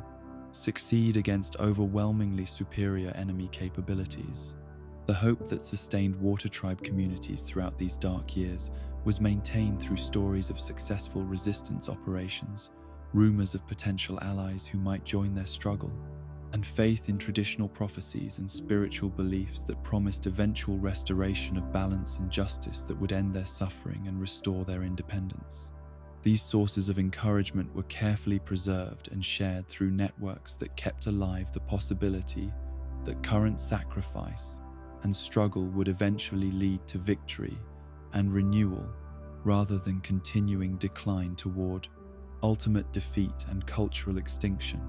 The heroes who emerged from this period of desperate resistance were often ordinary individuals whose circumstances required them to display extraordinary courage, resourcefulness,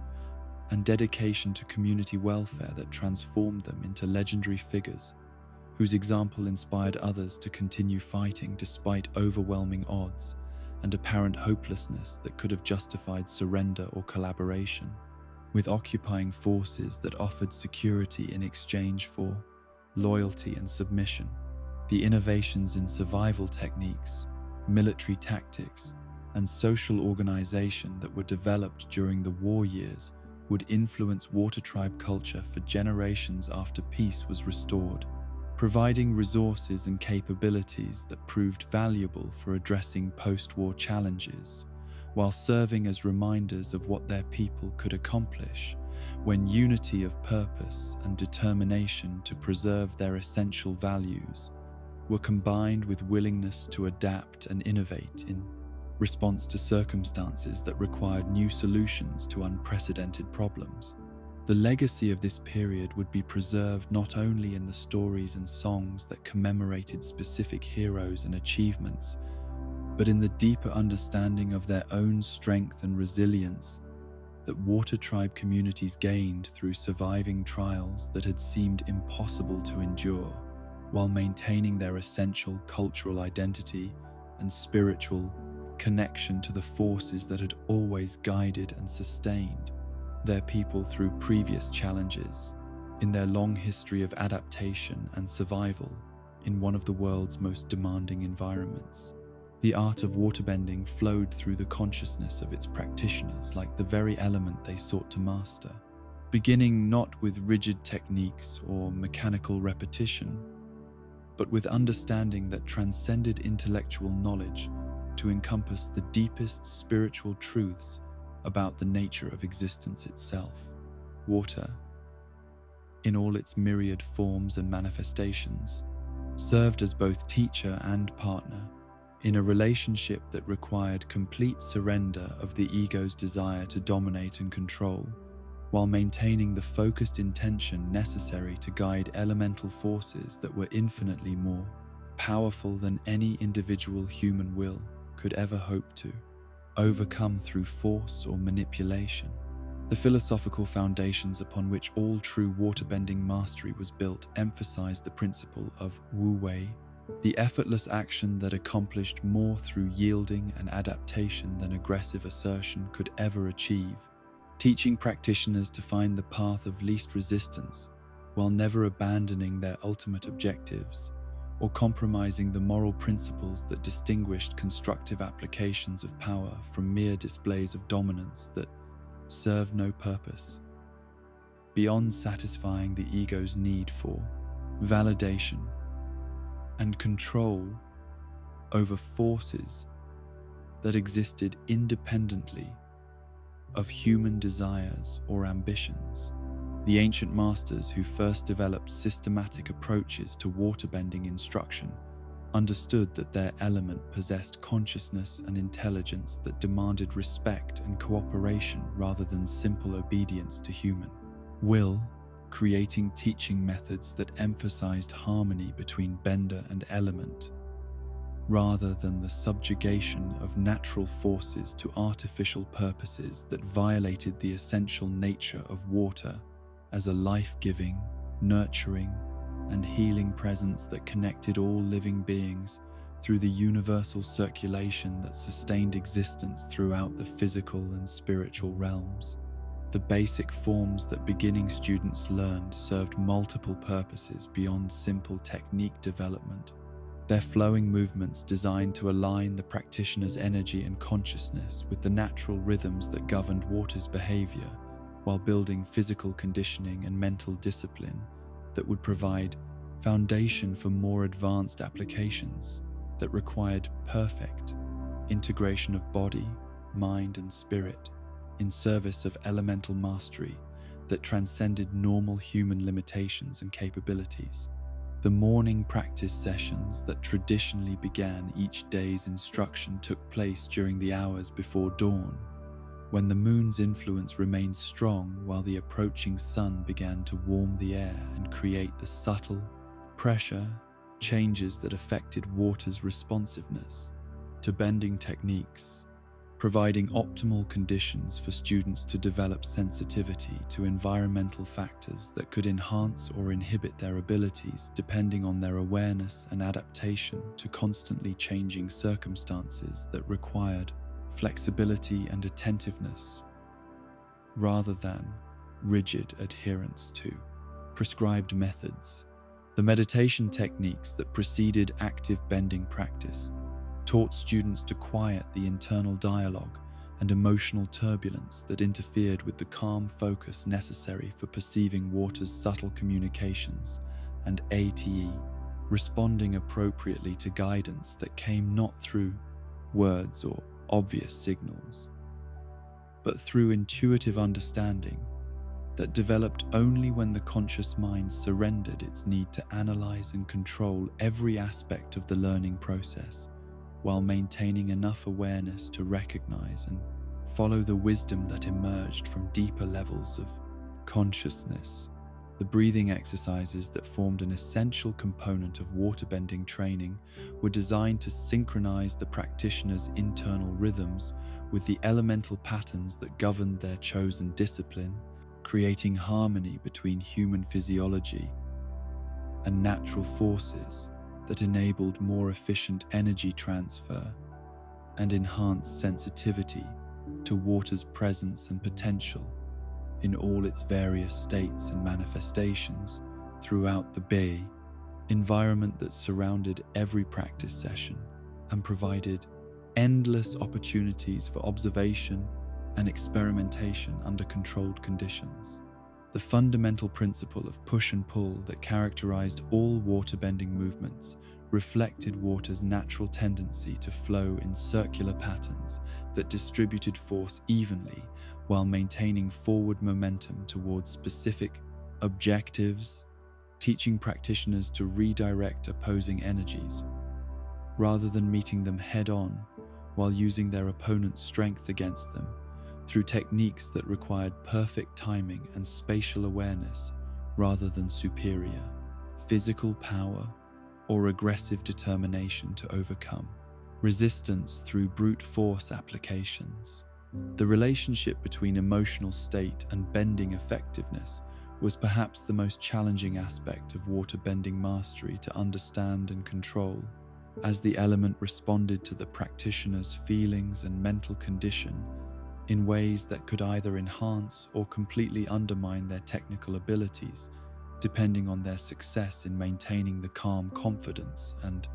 compassionate determination that water required from those who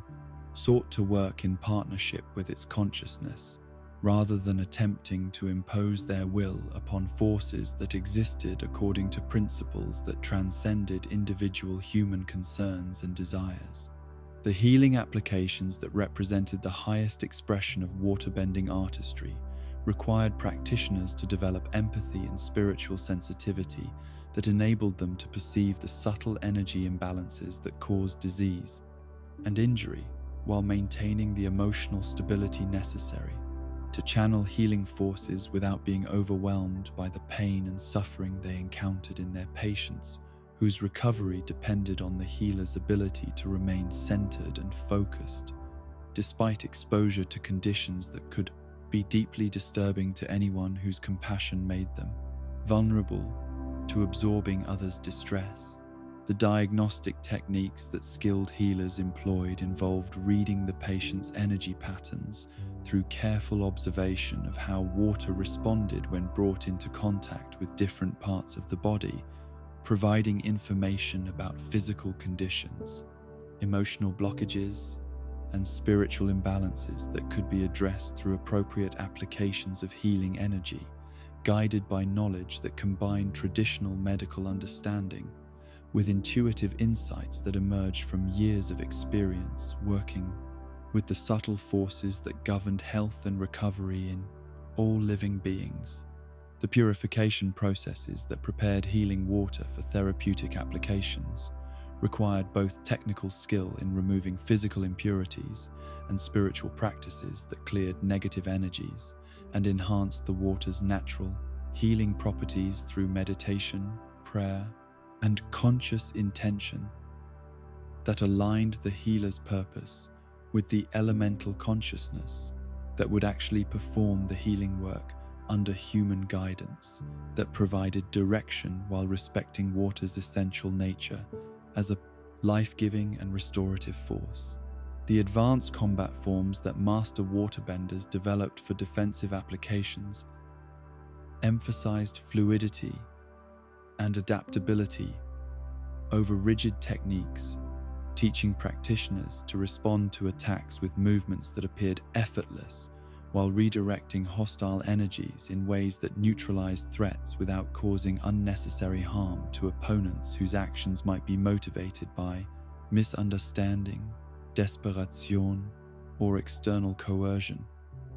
rather than genuine malice that would justify severe retaliation or permanent injury that served no constructive purpose beyond satisfying desires for revenge or dominance. The octopus form that utilized multiple water tentacles for simultaneous attack and defense required exceptional coordination and spatial awareness, as practitioners had to maintain conscious control over numerous independent water streams while monitoring their opponent's movements and adjusting their techniques in response to changing tactical situations that could develop with lightning speed during actual combat encounters, where hesitation or confusion could have fatal consequences for anyone whose mastery was insufficient for the demands of life or death confrontations.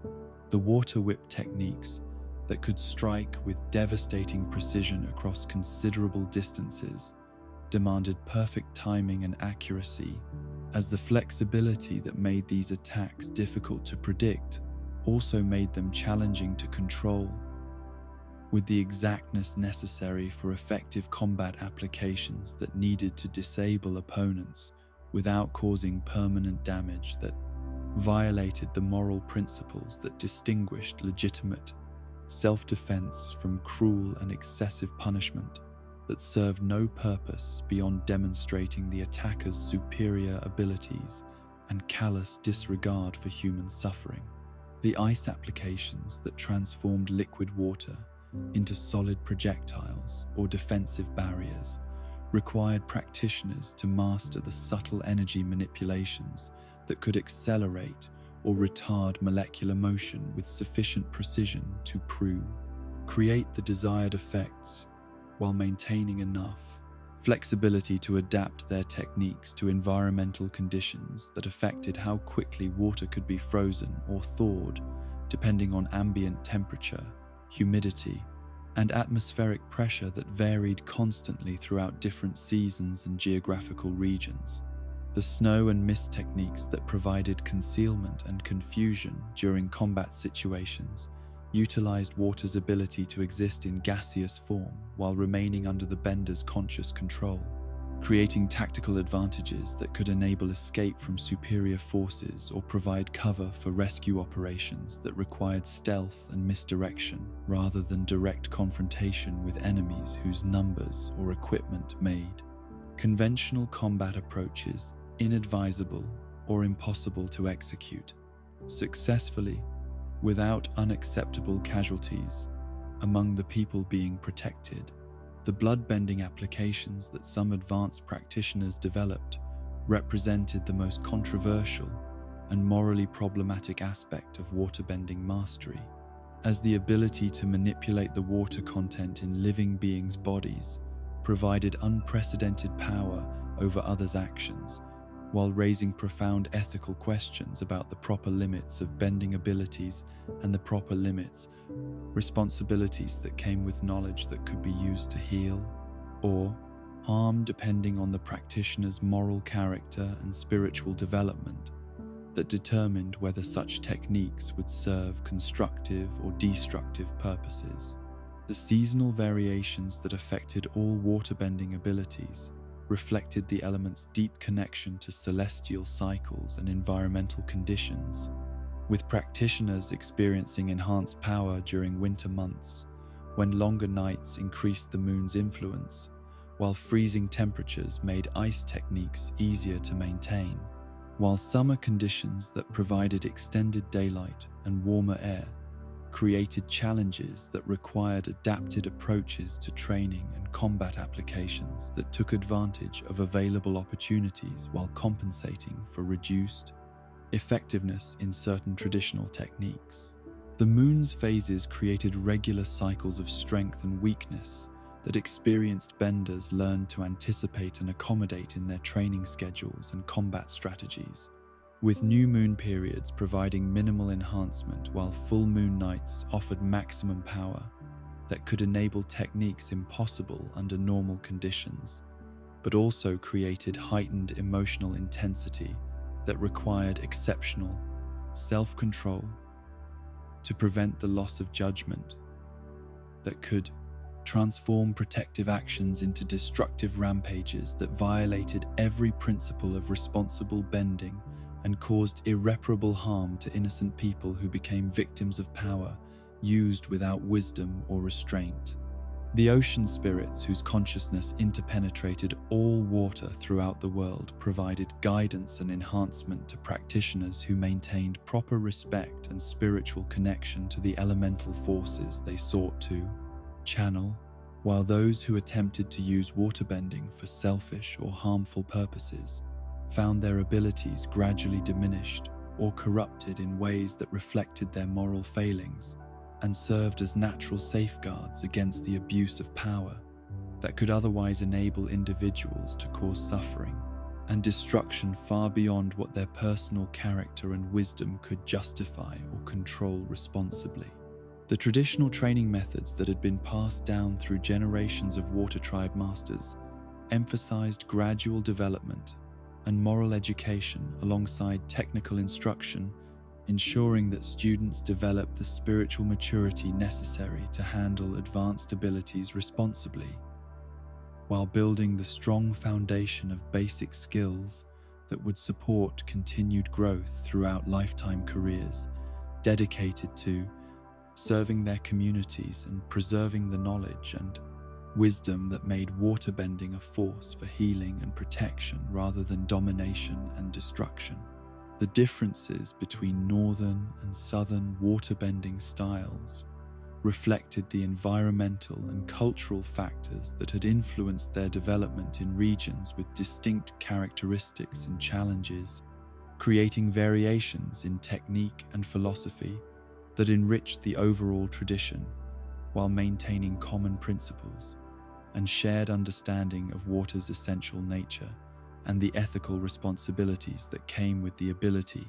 to manipulate such a fundamental force of existence that connected all life and sustained the balance between order and chaos throughout the universe. The swamp style that had evolved in isolation among the Foggy Swamp tribe demonstrated how waterbending principles could be adapted to work with plant materials and humid environments, creating innovations like plant bending that utilized the water content in living vegetation to extend the practitioner's reach and capabilities while maintaining harmony with natural systems rather than imposing human will upon unwilling elements that would resist domination, but cooperate with respectful partnership that honored their essential nature and supported their healthy function within the broader ecosystem. The spiritual aspects of waterbending that connected practitioners to the universal consciousness that flowed through all existence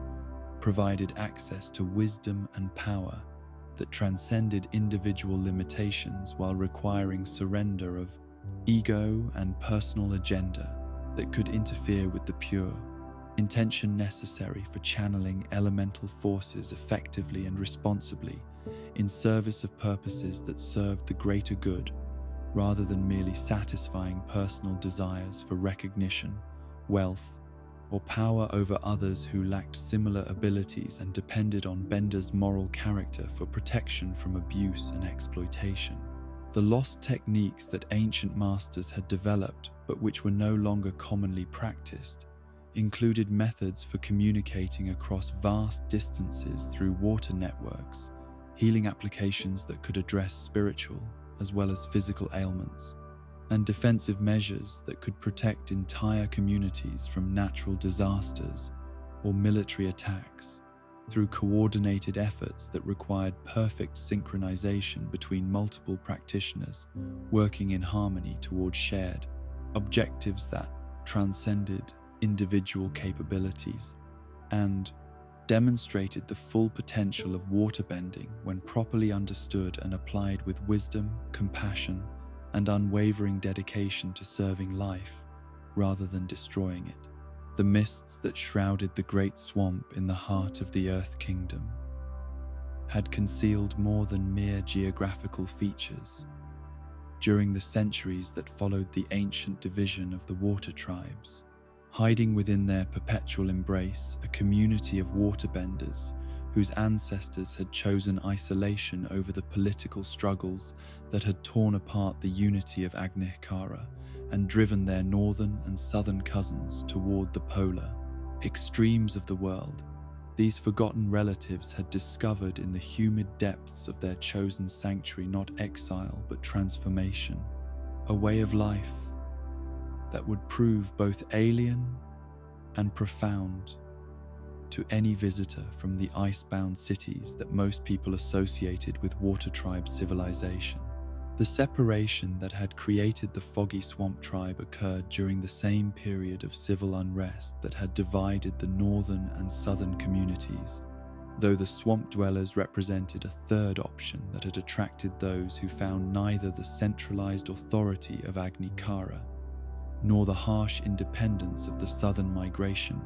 appealing to their particular understanding of what Water Tribe culture should become in response to changing circumstances. These philosophical refugees had sought environments that could support their vision of harmony between human consciousness and natural systems, leading them deep into wetlands where conventional civilization had never established permanent settlements. The journey to their eventual homeland had required traveling through territories that belonged nominally to the Earth Kingdom, but were effectively ungoverned wilderness where survival depended entirely on individual resourcefulness and Bayesian through Mason's sedation of Tays, group cooperation rather than political protection, or established infrastructure that could provide security and support for travelers who were venturing beyond the boundaries of known and mapped regions, into areas that existed more in legend and rumor than in practical geographical knowledge available to ordinary citizens. The great swamp that became their permanent home was unlike any environment that previous water tribe settlements had ever attempted to inhabit, its ecosystem shaped by forces and relationships that operated according to principles fundamentally different from the polar regions where their culture had originally developed its distinctive characteristics and survival strategies. The abundance of plant life, the constant humidity, the complex interactions between water and vegetation, and the presence of creatures that had evolved to thrive in conditions of perpetual moisture created opportunities and challenges that required complete reconceptualization of traditional approaches to community organization, resource utilization, and spiritual practice. The adaptation process that transformed polar-adapted peoples into swamp dwellers required abandoning many assumptions about proper clothing, housing, food sources, and social organization, while developing new relationships with environmental forces that had never been factors in traditional water tribe life, but now determined the success or failure of every aspect of daily existence, from individual survival to community prosperity and cultural continuity across generations that would be shaped by their ancestors' choices during this crucial period of transition and transformation. The vegetation that dominated their new environment provided both opportunities and obstacles that demanded innovative approaches to traditional water-bending techniques. As the omnipresent plant life contained moisture that could be manipulated through bending, while its structural complexity created new possibilities for creative applications of elemental mastery that had never been explored by practitioners whose experience was limited to working with pure water, ice, and snow in relatively simple polar environments where organic complexity was minimal and seasonal variations were predictable. The discovery of plant bending as a viable extension of traditional water-bending principles represented perhaps the most significant innovation in elemental manipulation since the original development of combat and healing techniques, opening possibilities that challenged fundamental assumptions about the boundaries and limitations of what waterbenders could accomplish when their understanding expanded beyond conventional applications to encompass the creative potential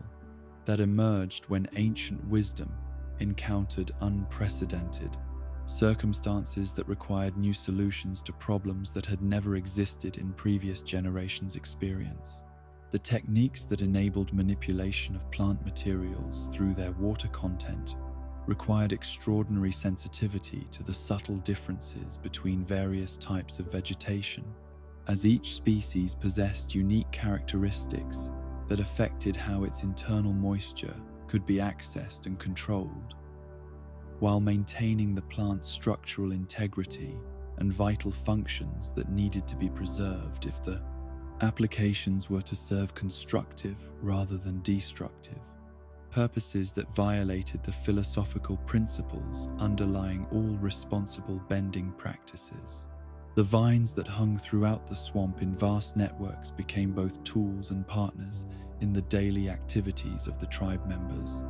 their manipulation through plant bending enabling transportation, construction, hunting,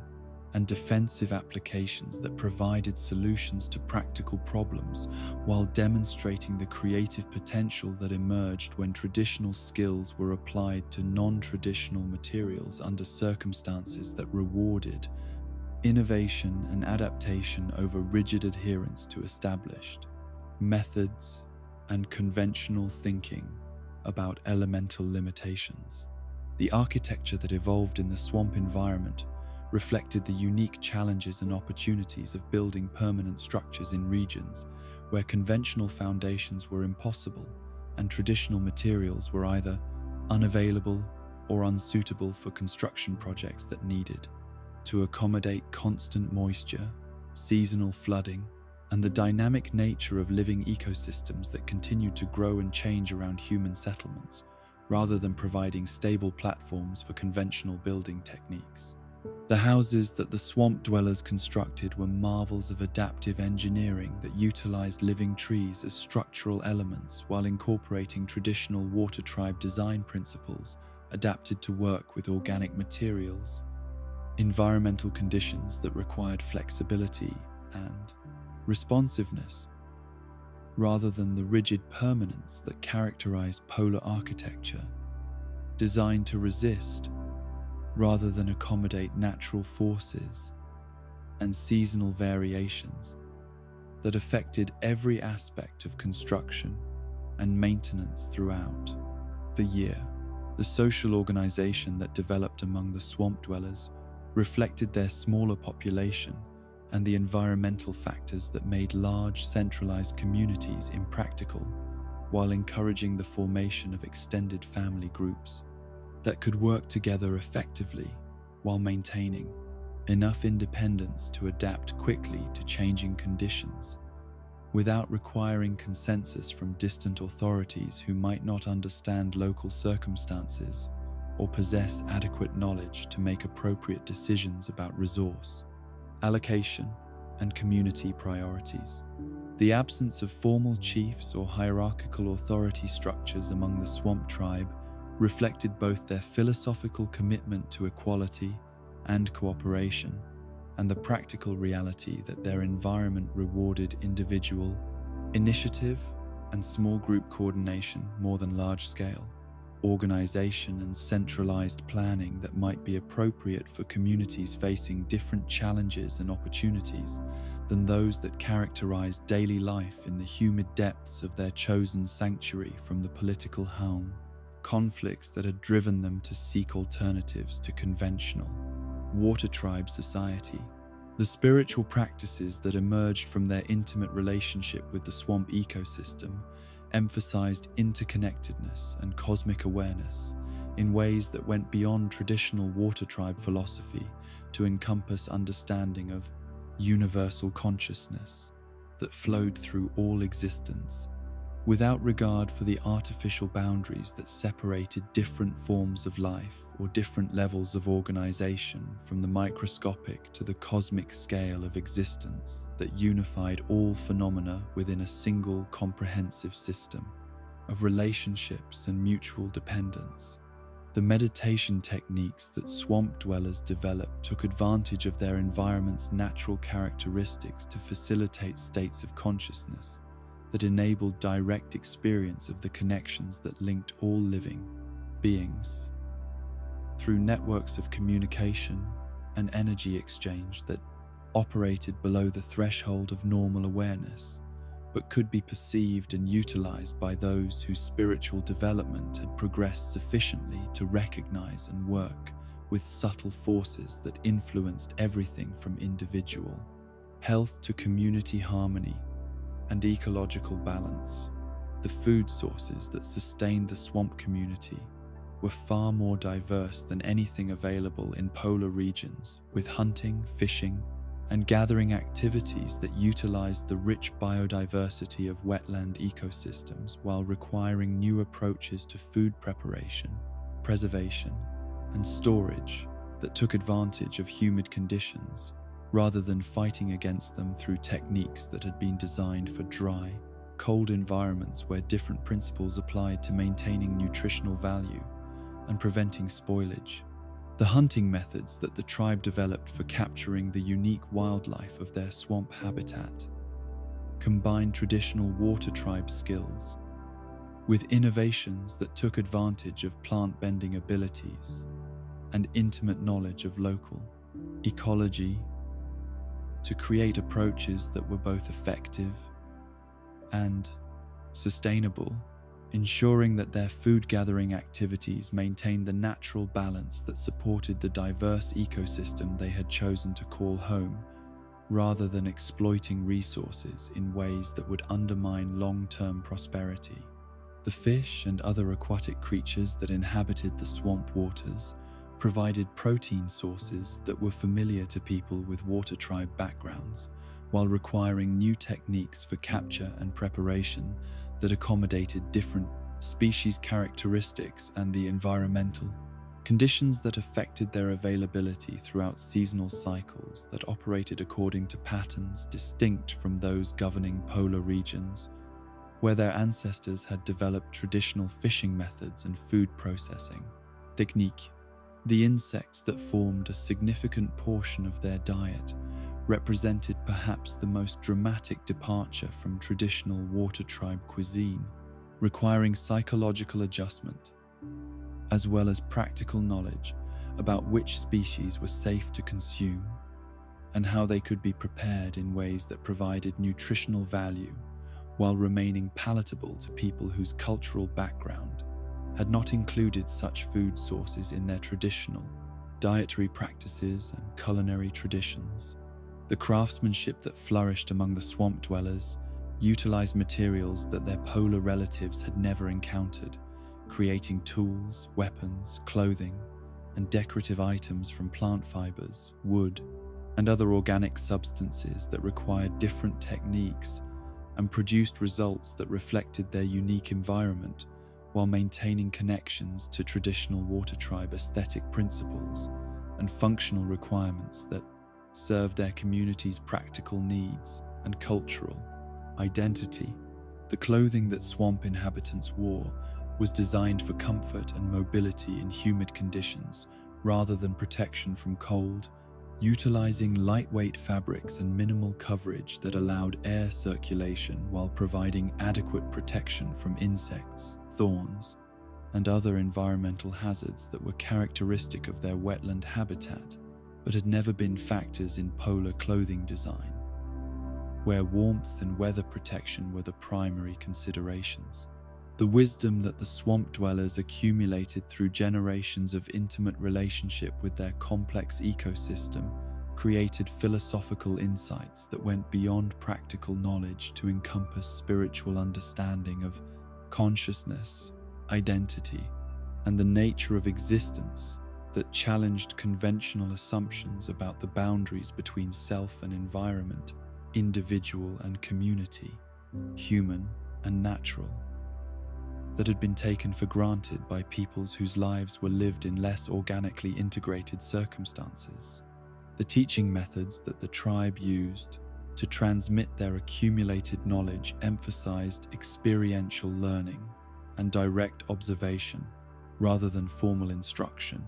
with elders guiding younger community members through processes of discovery that enabled them to develop personal relationships with their environment and its inhabitants, while gaining the practical skills and spiritual insights necessary for successful adaptation to conditions that required flexibility, creativity, and respectful cooperation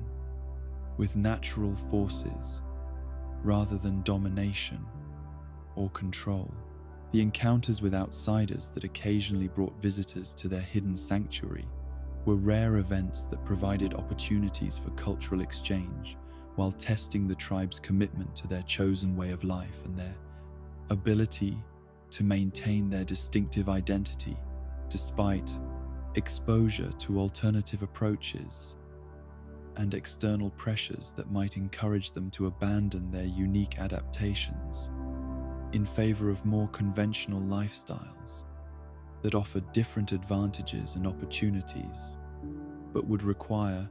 sacrificing much of what made their community special. The legend of the swamp monster that protected their territory from unwanted intrusion was both practical deception, designed to discourage casual visitors, and spiritual reality that reflected their understanding of the collective consciousness that pervaded their environment and could manifest through coordination of plant and animal life when circumstances required defense against threats that endangered the ecological balance and community harmony that sustained their way of life. The isolation that characterized their relationship with the broader world was both chosen and imposed, reflecting their preference for independence and self-sufficiency, while also resulting from geographical barriers and cultural differences that made communication and cooperation with distant communities difficult and often counterproductive, given their commitment to principles and practices that might not be understood or appreciated by peoples whose circumstances had led them to develop different priorities and approaches to the challenges of survival and community organization. The legacy that the Foggy Swamp Tribe would eventually contribute to Water Tribe culture as a whole included not only their innovations in plant bending and ecological harmony, but also their demonstration that traditional values could be preserved and expressed through radically different lifestyles and environmental adaptations that served the same essential purposes, while taking forms that might seem alien or incomprehensible to those whose experience was limited to conventional approaches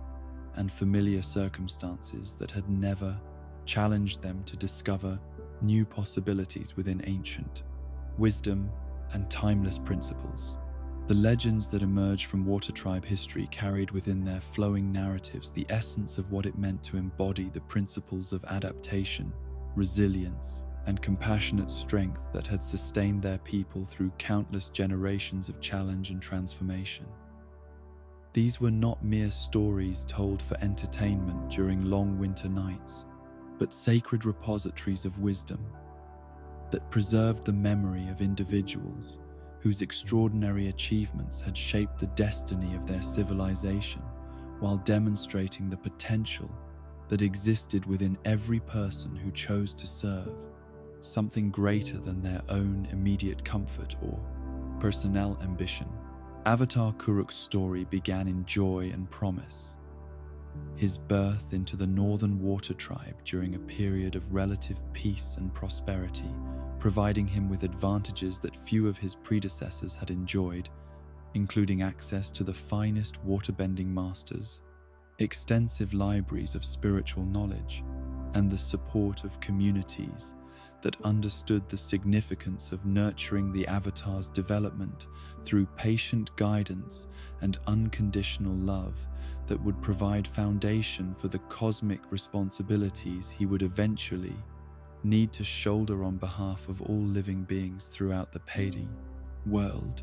The early years of Kuruk's Avatar journey were marked by achievements that seemed almost effortless. His natural talent for mastering the four elements combined with an engaging personality and genuine compassion that made him beloved by everyone who encountered him during his travels between nations, seeking the knowledge and experience necessary for fulfilling his role as bridge between the fine, physical and spirit worlds. His waterbending abilities exceeded even the most optimistic expectations of his teachers, while his progress in earthbending, firebending, and airbending suggested that he might become one of the most capable avatars in recorded history. The spiritual realm, however, held challenges that no amount of elemental mastery or worldly wisdom could adequately prepare him to face, as the ancient malevolent entities that dwelt in the deepest regions of the spirit world had been growing stronger and more organized during the centuries of relative quiet that had allowed the physical world to develop and prosper without interference from supernatural forces that operated according to principles fundamentally opposed to life, growth, and the harmonious relationships between all forms of consciousness that sustained healthy existence. The battles that Kuruk fought in the spirit world were invisible to the ordinary citizens who benefited from his protection, their lives continuing in peaceful normalcy, while their avatar engaged in conflicts that challenged not only his abilities, but his essential humanity, as exposure to pure malevolence and cosmic scale destruction gradually eroded his psychological stability and spiritual integrity in ways that no previous avatar had experienced or recorded, for the guidance of future incarnations who might face similar trials. The price that Kuruk paid for his victories against spiritual darkness was extracted not through dramatic moments of obvious sacrifice, but through the gradual accumulation of psychological damage that manifested in his increasing disconnection from human relationships and normal emotional responses that had once made him such an appealing and relatable figure to the face in Samsam, people whose welfare depended on his continued effectiveness as their spiritual guardian and protector against threats they could not perceive or understand. The tragic irony of Kuruk's situation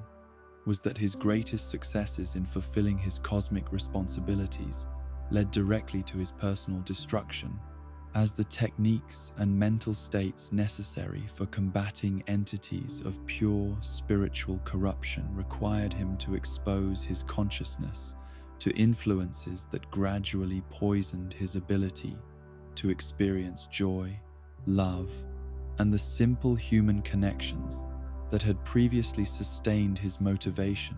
and provided meaning for his sacrificial service to others who would never fully comprehend what he had endured on their behalf. The early death that claimed Kuruk at the young age of 33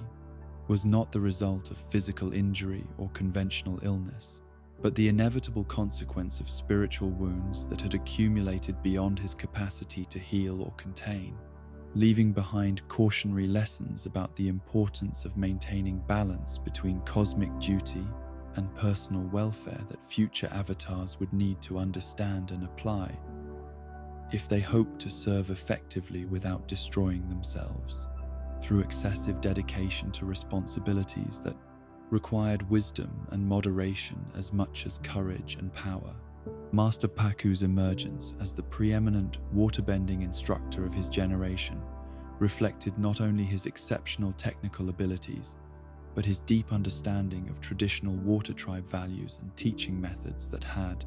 been refined through centuries of careful observation and experimentation by master educators who recognized that preserving and transmitting elemental knowledge required more than simple demonstration of techniques, demanding comprehensive approaches that addressed spiritual development, moral character, and cultural understanding alongside practical skills. The rigid adherence to traditional gender roles that characterized Paku's early career as a teacher was not born of personal prejudice or arbitrary discrimination, but reflected his sincere belief that maintaining cultural stability during uncertain times required preserving all aspects of ancestral wisdom, including social structures that had enabled water tribe communities to survive and prosper through countless challenges that had tested every aspect of their civilization's strength and adaptability throughout their long history of Kumfei, successful adaptation to harsh environmental conditions. The betrothal that had been arranged between young Paku and Kana represented the intersection of personal happiness and cultural duty that characterized traditional water tribe marriages, their genuine affection for each other, providing emotional foundation for a union that would also serve practical purposes in maintaining community relationships and preserving valuable skills and knowledge through children who would inherit the combined strengths of both family lineages that had contributed to Northern Water Tribe prosperity and cultural achievement. The heartbreak that followed Kana's decision to leave the North, rather than accept the limitations that traditional marriage would impose on her independence and personal development, created wounds in Paku's heart that would influence his attitudes toward change and innovation for decades, his pain translating into increased rigidity and resistance to modifications of customs that had failed to preserve his own happiness, but which he continued to defend as necessary for maintaining social stability and cultural continuity. The transformation that occurred when Paku encountered Katara and was forced to confront the limitations and injustices of the very traditions he had spent his life defending represented one of the most profound examples of personal growth and moral courage in Water Tribe history, as the elderly master chose wisdom over pride and adaptation over stubborn adherence to practices that no longer served their original purposes of protecting and strengthening their communities and culture. The recognition of Katara's exceptional abilities and determination forced Paku to acknowledge that talent and dedication were more important than gender in determining who deserved access to the highest levels of waterbending instruction, while her connection to Kanna through family lineage provided emotional context that helped him understand how personal relationships could be damaged by inflexible adherence to rules that were intended to protect people, but actually limited their potential for growth and happiness. The decision to accept Katara as a student and eventually modify the Northern Water Tribe's restrictions on women's waterbending education represented more than simple policy changes, embodying fundamental shifts in understanding about human potential and the importance of adapting cultural practices to serve the essential values they were meant to preserve, rather than maintaining superficial forms that might actually undermine the deeper purposes that had originally justified their adoption and continuation. Katara's journey from the last waterbender in the Southern Water Tribe to one of the most accomplished masters in the world demonstrated the extraordinary potential that could be realized when natural talent was combined with determinación, excellent instruction, and circumstances that demanded rapid development of abilities that might otherwise have taken decades to mature under normal conditions, where immediate survival did not depend on achieving mastery of techniques that required both technical precision and spiritual depth. The healing abilities that Katara developed alongside her combat skills reflected the traditional Water Tribe. Understanding that waterbending's highest applications involved nurturing and restoration rather than destruction, her compassionate nature, finding expression through techniques that could mend both physical injuries and emotional wounds that affected not only her immediate companions, but entire communities that had suffered from war's devastating impact on individuals and social relationships that required patient care to heal properly. The courage that Katara displayed throughout her adventures went beyond simple physical bravery to encompass moral courage that enabled her to challenge injustice wherever she encountered it. From the Fire Nation's oppression of earthbenders to the Northern Water Tribe's discrimination against women, her actions consistently demonstrating that true strength meant using one's abilities to protect and empower others rather than simply achieving personal goals or maintaining comfortable positions that required ignoring others' suffering. The leadership that Katara provided during the war and afterward established new models for how waterbending masters could serve their communities. Her example, inspiring other women to pursue their potential, while also encouraging men to reconsider assumptions about gender roles and capabilities that had limited everyone's opportunities for growth and contribution to collective welfare and cultural advancement that required the full participation of all community members regardless of their background or circumstances. Hakoda's evolution from village leader to military strategist demonstrated how ordinary individuals could rise to meet extraordinary challenges when circumstances demanded leadership that went beyond traditional roles and comfortable routines to encompass responsibilities that required vision, courage,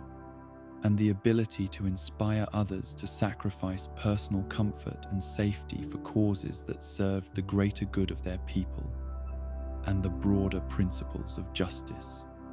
and freedom. The decision to leave his young children in order to fight the Fire Nation represented perhaps the most difficult choice any parent could make, his recognition that immediate family responsibilities had to be balanced against the long-term welfare of all Water Tribe children who would inherit whatever world emerged from the current conflict, making personal sacrifice necessary for preserving the possibility of future generations living in freedom and dignity. The strategic thinking that Hakoda brought to resistance operations combined traditional Water Tribe knowledge about survival and adaptation with innovative approaches to warfare that took advantage of their enemies' assumptions and weaknesses, while minimizing the risks to his own people who were vastly outnumbered and out-equipped, but possessed advantages in determination, local knowledge, and the moral authority that came from defending their homes against unprovoked aggression. The respect that Hakoda earned from allies and even enemies reflected his consistent adherence to ethical principles that distinguished legitimate resistance from mere terrorism or revenge-seeking, his leadership demonstrating that it was possible to fight effectively against overwhelming odds while maintaining the moral standards that made victory meaningful and preserved the essential character of the people he was fighting to protect from cultural destruction and political domination.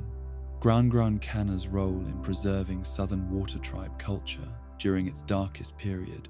represented the often unrecognized heroism of those who maintained hope and continuity when more dramatic forms of resistance were impossible. Her quiet determination to pass essential knowledge and values to her grandchildren, ensuring that important traditions would survive, even if the communities that had created them were temporarily destroyed or scattered by forces beyond their immediate control. The stories that Cana told to Katara and Sokka during their childhood contained layers of meaning that went beyond simple entertainment to encompass practical instruction, moral guidance, and cultural identity formation that would prove essential for their later roles in helping to end the war and rebuild their devastated communities with renewed understanding of their heritage and its continued relevance for addressing contemporary challenges. The strength that Cana displayed in leaving the Northern Water Tribe, rather than accepting limitations on her freedom and potential, demonstrated courage that was all the more remarkable for being exercised during a historical period when women's choices were far more constrained than they would become in later generations. Her decision to prioritize personal integrity over social conformity, providing inspiration for her granddaughter's similar choices decades later, under very different but equally challenging circumstances. Chief Arnook's leadership during the siege of the Northern Water Tribe combined military competence with spiritual wisdom, his understanding that defending their city required more than tactical skill or superior numbers, encompassing recognition that moral authority and cultural integrity were as important as physical fortifications in determining the outcome of conflicts that would ultimately be decided by the strength of people's commitment to the values they were fighting to preserve. The sacrifices that Arnook made during the battle included not only personal risk, but the emotional cost of watching his daughter Yue accept spiritual transformation that would save their people while ending her mortal existence. His ability to support her choice, despite his paternal love, demonstrating the kind of selfless leadership that put community welfare above personal desires and family considerations that were naturally important, but could not be allowed to compromise decisions that affected everyone's survival. The wisdom that guided Arnook's post-war policies reflected his understanding that victory in battle meant little if it was not followed by reconstruction efforts that addressed the underlying causes of conflict while building stronger foundations for lasting peace and prosperity that would benefit not only his own people, but contribute to regional stability and international cooperation. that could prevent future wars from devastating subsequent generations. The legacy that these remarkable individuals left to future generations of Water Tribe citizens and the world at large went beyond their specific achievements to encompass the principles and examples they embodied through their choices. During crucial moments when personal courage and moral clarity made the difference between progress and stagnation, between hope and despair, between cultures that could adapt and grow stronger through adversity, and those that might have been destroyed by challenges that required new forms of strength and wisdom to overcome successfully.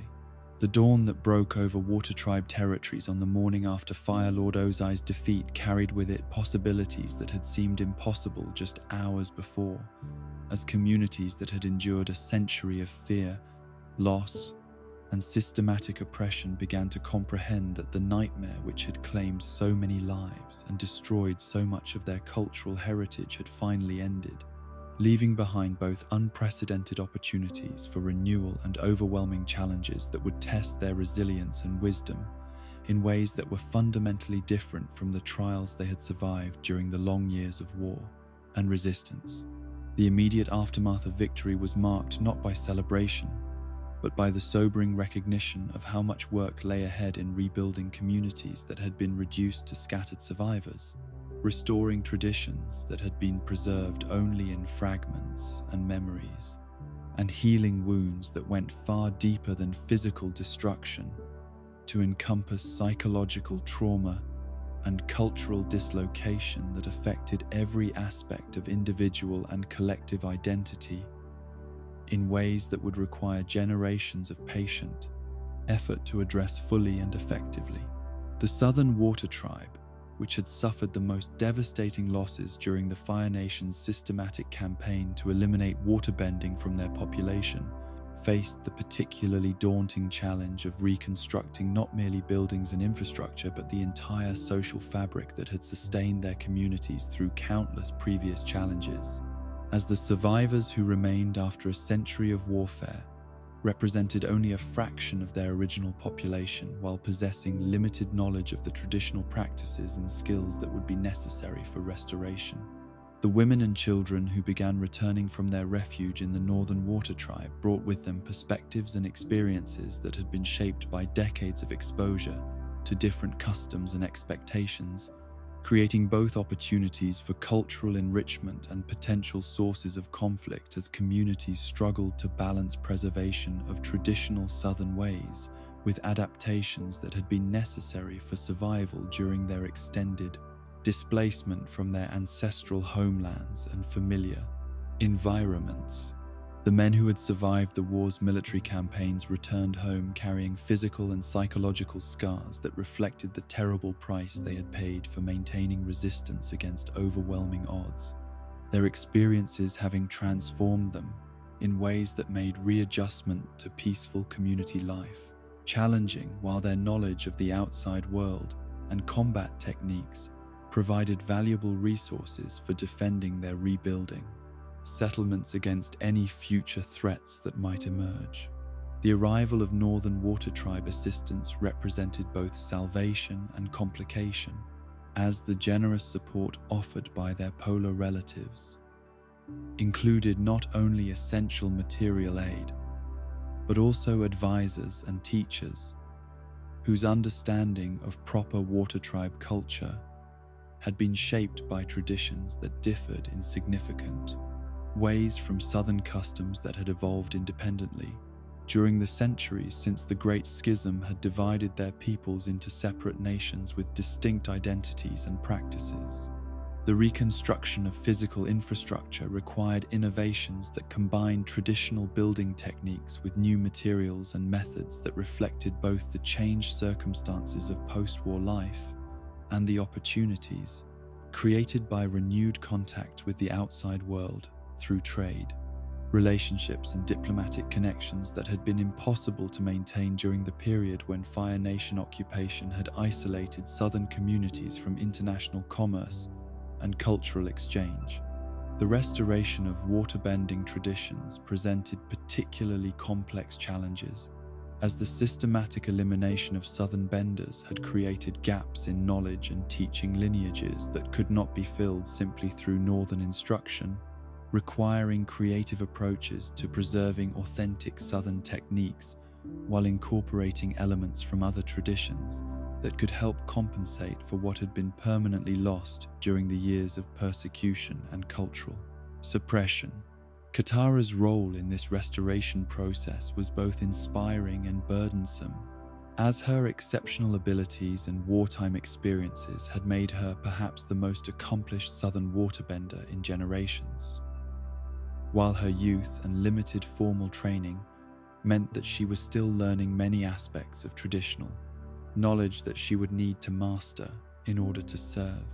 effectively as a teacher and cultural preservationist for future generations who would depend on her guidance. The establishment of new schools and training centers required careful balance between accessibility and quality, ensuring that young people throughout the scattered southern communities could receive instruction in water bending, traditional crafts, and cultural practices, while maintaining standards that would preserve the integrity and effectiveness of knowledge that had been hard-won through centuries of adaptation and refinement by previous generations of masters and teachers. The revival of traditional festivals and ceremonies provided opportunities for communities to reconnect with cultural practices that had been suppressed or forgotten during the war years, while also serving as vehicles for healing collective trauma and rebuilding social bonds that had been damaged by decades of separation, loss, and the constant stress of living under occupation or in exile from their ancestral homes. The new moon celebration that had historically connected northern and southern tribes took on new significance as a symbol of reunification and mutual support, its revival demonstrating that the bonds between separated water tribe peoples had survived the trials of war and could serve as foundation for renewed cooperation and cultural exchange that honored both shared heritage and the distinct identities that had developed during their long separation. The economic development that accompanied reconstruction efforts created opportunities for prosperity that had been unimaginable during the war years, as renewed access to traditional fishing grounds and hunting territories combined with new trade relationships to provide resources that could support not merely survival, but genuine improvement in living standards that allowed communities to invest in education, arts, and cultural preservation rather than focusing exclusively on immediate necessities. The fishing fleets that were rebuilt with improved designs and equipment reflected both traditional water tribe knowledge about polar conditions and innovations that had been developed during the war years, or learned through contact with other nations whose maritime technologies could be adapted to serve southern needs while maintaining compatibility with their cultural values and environmental requirements. The processing facilities that were established for preparing fish, seal products, and other traditional resources utilized both time-tested preservation methods and new techniques that could improve efficiency and quality, while creating products that were attractive to international markets whose demand for exotic and high-quality goods provided economic opportunities that had never existed during their previous isolation from global commerce. The crafts industries that emerged from traditional skills in carving, sewing, and tool-making found new markets among collectors and traders who appreciated the quality and cultural significance of authentic water tribe products, creating economic incentives for preserving and developing traditional techniques while providing employment opportunities for community members whose skills might not have been economically valuable during the subsistence-focused war years. The governmental structures that were developed to manage increasingly complex communities required innovations that combined traditional consensus-building approaches with formal institutions that could handle administrative responsibilities and legal questions that arose as populations grew and economic activities became more sophisticated than the simple survival-focused arrangements that had sufficed during the war period. The legal systems that were established to resolve disputes and maintain order reflected water tribe values of fairness and community harmony, while incorporating lessons learned from other nations' approaches to justice and governance that could be adapted to serve Southern needs without compromising essential cultural principles that distinguished their society from others whose different histories and values had led to alternative institutional arrangements. The education systems that were created to serve the needs of post-war generations combined traditional knowledge transmission through mentorship and family instruction with formal schools that could provide systematic education in literacy, mathematics, history, and other subjects that were increasingly important for young people who would live in a more connected and complex world than their ancestors had ever experienced. The healthcare systems that were developed utilized both traditional healing practices and modern medical knowledge that had been gained through contact with other nations and wartime experience treating injuries and illnesses under challenging conditions, creating comprehensive approaches to community health that could address both immediate needs and long-term wellness, while preserving the spiritual dimensions of healing that had always been central to water tribe medical practice. The spiritual revival that accompanied physical reconstruction addressed the psychological and cultural wounds that war had created in individual lives and community consciousness, providing frameworks for understanding suffering and loss while maintaining hope and connection to the ancestral wisdom and supernatural forces that had sustained their people through previous challenges and would continue to guide them through whatever difficulties might arise in an uncertain future. The temples and sacred sites that were rebuilt or newly constructed served not only as places of worship and ceremony, but as community centers where people could gather for education, decision-making, and social activities that strengthened bonds between individuals and families, while reinforcing shared values and cultural identity that would need to be maintained despite pressures toward assimilation or modernization that could threaten essential aspects of their heritage. The preservation of languages and oral traditions that had been endangered during the war years required systematic efforts to record stories, songs, and cultural knowledge, while ensuring that younger generations learned traditional forms of expression alongside the new languages and literacy skills that were increasingly important for participation in international trade and diplomatic relationships. The artistic renaissance that emerged as communities gained stability and prosperity produced innovations that combined traditional forms and themes with new materials and techniques that reflected both continuity with ancestral practices and adaptation to contemporary circumstances that offered different opportunities and challenges than those that had shaped previous generations of water tribe artists and craftspeople. The diplomatic relationships that Southern communities established with other nations required learning new skills and developing institutional capabilities that had not been necessary during their previous isolation, but were essential for maintaining independence and protecting their interests in an increasingly interconnected world where regional conflicts could quickly escalate into international crises that threatened all smaller nations. The military capabilities that were maintained despite the return of peace reflected hard-won understanding that preparedness and defensive strength were necessary for preserving the independence and security that had been achieved through such terrible sacrifice,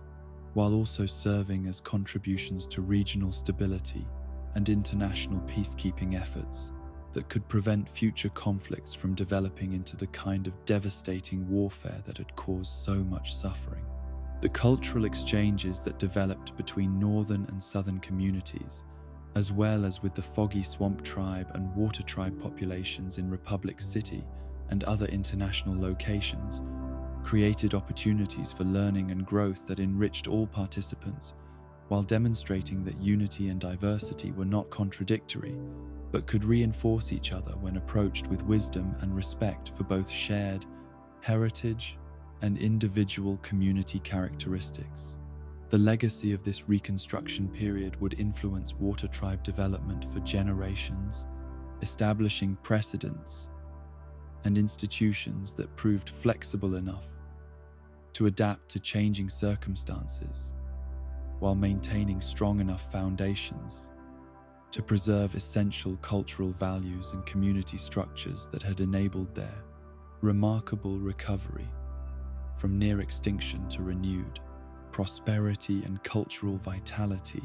that served as inspiration for other peoples facing similar challenges in their own struggles for survival and renewal. The tensions that would eventually tear apart the renewed unity of the water tribes began to accumulate like pressure beneath shifting ice, subtle at first,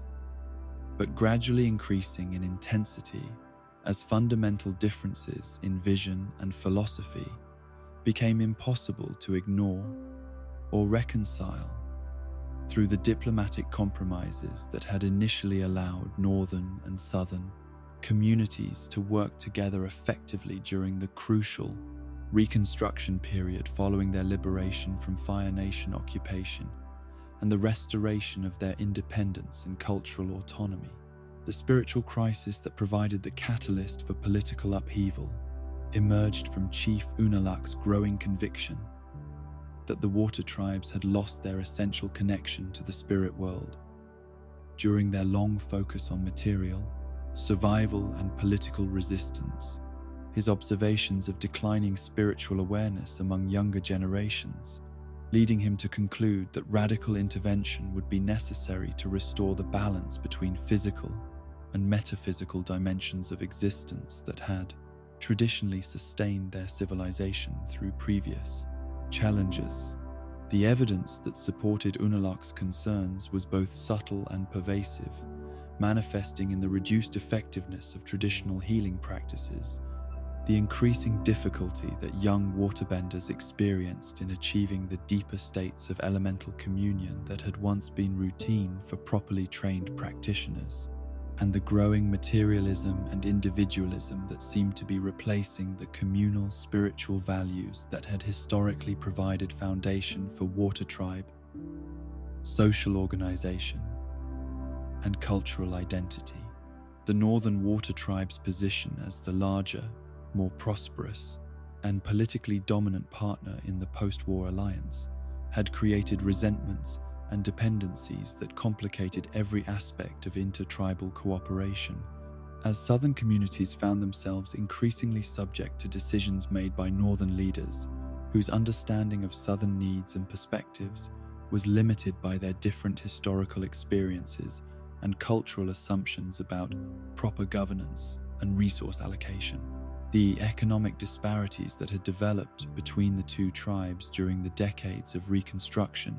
reflected not only the greater destruction that southern territories had suffered during the war, but also their different approaches to modernization and international integration, with northern communities more willing to adopt foreign technologies and business practices, while southern settlements remained more committed to traditional methods and cultural preservation that sometimes conflicted with efficiency and profitability. The generational differences that were emerging within both communities added another layer of complexity to political discussions about the future direction of water tribe development, as younger people who had grown up during the post-war period possessed perspectives and expectations that differed significantly from those of their elders, whose worldviews had been shaped by the traumatic experiences of war, occupation, and the long struggle for survival and cultural continuity. Unalaq's spiritual agenda initially appeared to offer solutions to many of these problems through renewed emphasis on traditional practices and values that could unite both tribes around shared heritage while addressing the cultural drift that threatened to undermine their distinctive identity. In an increasingly globalized world where smaller nations faced constant pressure to assimilate into dominant international systems that served other people's interests more effectively than their own, the harmonic convergence that Unalaq identified as a crucial opportunity for spiritual renewal represented both ancient prophecy and immediate political challenge, as his interpretation of traditional texts and spiritual signs suggested that the water tribes would need to take decisive action during this cosmic event to restore their proper relationship with supernatural forces that governed their element and influenced their destiny as a people chosen to serve as bridges between physical and spiritual realms. The resistance that Unalaq's proposals encountered from Southern leadership reflected not opposition to spiritual renewal itself, but concerns about the political implications of his agenda, particularly his suggestions that effective spiritual reform would require centralized authority and standardized practices that could override local customs and autonomous decision-making processes that had been carefully developed during the Reconstruction period to respect regional differences and community preferences. The philosophical debates that filled council meetings during this period revealed fundamental disagreements about the nature of tradition and change, with conservatives arguing that spiritual authenticity required strict adherence to ancient practices, while progressives contended that living traditions needed to evolve in response to changing circumstances while maintaining their essential principles and purposes rather than their specific historical forms. The economic arguments that were advanced by various factions reflected deeper questions about the relationship between material prosperity and spiritual health, with some leaders contending that successful adaptation to modern conditions was necessary for providing young people with opportunities and security that would make traditional values attractive rather than burdensome, while others warned that excessive focus on wealth and comfort would inevitably corrupt the spiritual foundations that made their culture worthy of preservation. The military considerations that influenced political discussions were complicated by questions about the proper balance between defensive preparedness and peaceful cooperation with neighboring nations whose own development priorities and strategic interests might conflict with water tribe autonomy and cultural preservation goals, requiring careful navigation of international relationships that could provide security and economic benefits while maintaining enough independence to pursue their own vision of appropriate social organization. The crisis that erupted when Unalaq's spiritual reforms were implemented through northern political authority, without adequate consultation with southern communities, demonstrated how quickly theoretical disagreements could escalate into practical conflicts that threatened the unity and cooperation that had been essential for post-war recovery and continued prosperity throughout water tribe territories. The Southern independence movement that emerged in response to perceived northern domination drew support not only from those who opposed Unalaq's specific policies, but also from communities that had grown increasingly uncomfortable with their subordinate position in political arrangements that had been intended as temporary cooperation but had evolved into permanent dependency relationships that limited their ability to make autonomous decisions about their own future development. The leaders who emerged to advocate for Southern independence represented different constituencies and motivations, with some focused primarily on political autonomy and others more concerned with cultural preservation, economic opportunity, or spiritual authenticity. Their diverse agendas, creating both strength through broad appeal and weakness through lack of unified vision about what independence should accomplish and how it should be implemented. The negotiations that attempted to resolve these conflicts through compromise and accommodation were complicated by the emotional intensity that had developed around issues that touched on fundamental questions of identity, dignity, and self-determination that could not be addressed through purely technical solutions or administrative adjustments, that failed to acknowledge the deeper concerns and aspirations that motivated all participants in the political struggle. The international implications of water tribe disunity created additional pressures for resolution, as other nations and international organizations had developed relationships and expectations based on the assumption of continued cooperation between northern and southern communities, whose division would require renegotiation of trade agreements, defense arrangements, and diplomatic protocols that had been carefully constructed during the post-war period. The Avatar's involvement in these disputes added both authority and complexity to resolution efforts, as Korra's unique position as both spiritual mediator and water tribe citizen created potential conflicts of interest, while her youth and relative inexperience with political matters made her interventions sometimes counterproductive,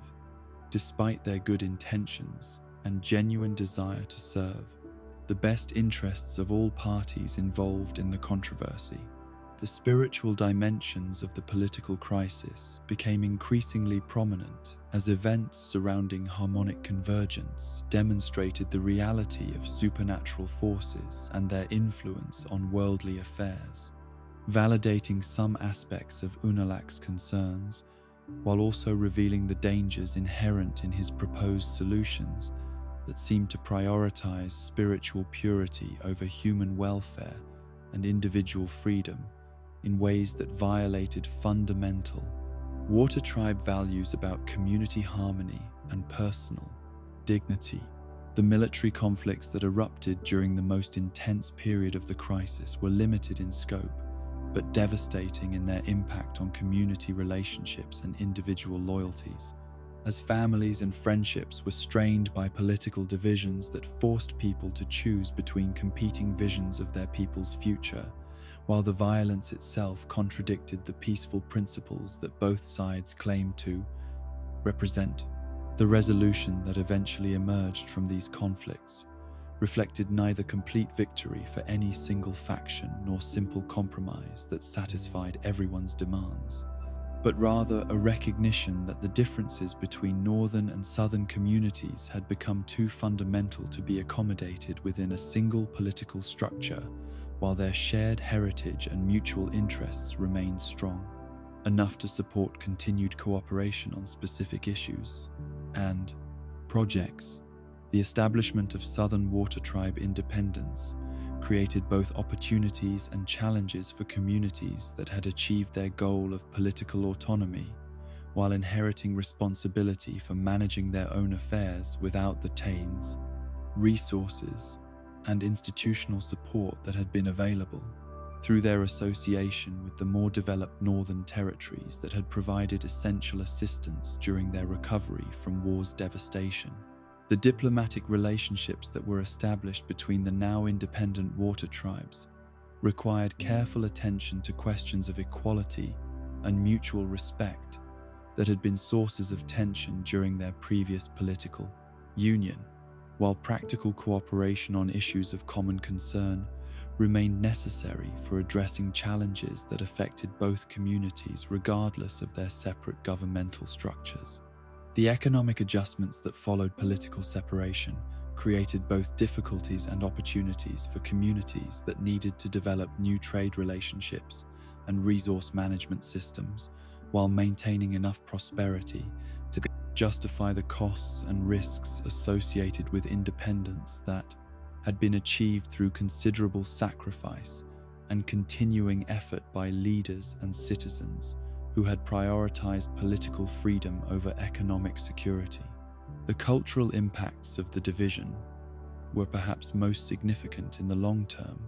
as separate political development would inevitably lead to further divergence between northern and southern traditions and practices,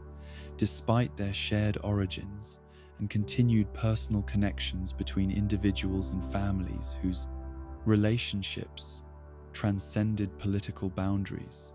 and governmental arrangements. The younger generations who came of age during and after this period of political upheaval inherited both the benefits of independence and the responsibilities of maintaining viable communities that could preserve their essential cultural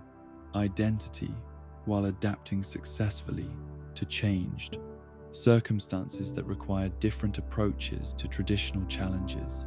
and new solutions to unprecedented problems. The lessons that emerged from this period of crisis and transformation would influence Water Tribe political development for generations, demonstrating both the importance of maintaining unity around essential values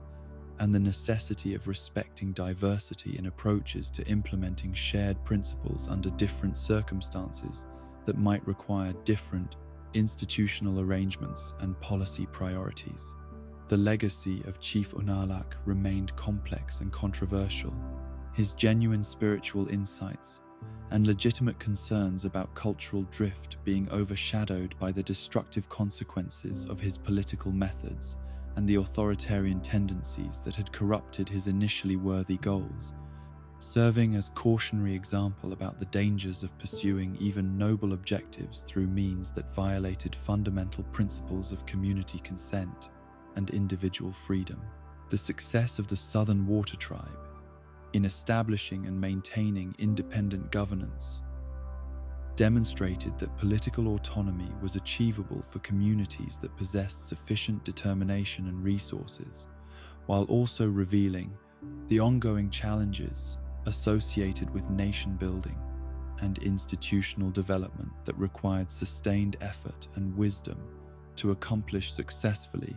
without sacrificing essential values or community welfare in pursuit of abstract political goals. And so flows the endless story of the Water Tribes, like the eternal currents that connect all oceans, all streams, all drops of rain that fall from sky to earth and rise again in mist and cloud. From the first benders who learned their art, from ancient lion turtles to the modern communities that bridge tradition and progress, the children of water have shown us that true strength lies not in rigid resistance, but in the wisdom to adapt, to flow around obstacles while wearing them down through patient persistence. Their legacy lives on in every healer who mends what is broken, every storyteller who preserves what might be forgotten, every young waterbender who discovers the joy of dancing with their element for the first time. In the ice cities of the poles and the humid swamps of the earth, in the bustling streets of Republic City and the quiet moments of family gatherings, the spirit of the Water Tribes continues to flow. As you drift toward peaceful slumber, let their wisdom guide you. Be like water, strong enough to carve through mountains, yet gentle enough to nurture life, forever flowing toward balance, forever connected to the great ocean of existence that unites us all. Rest well, carried by the eternal tides of peace.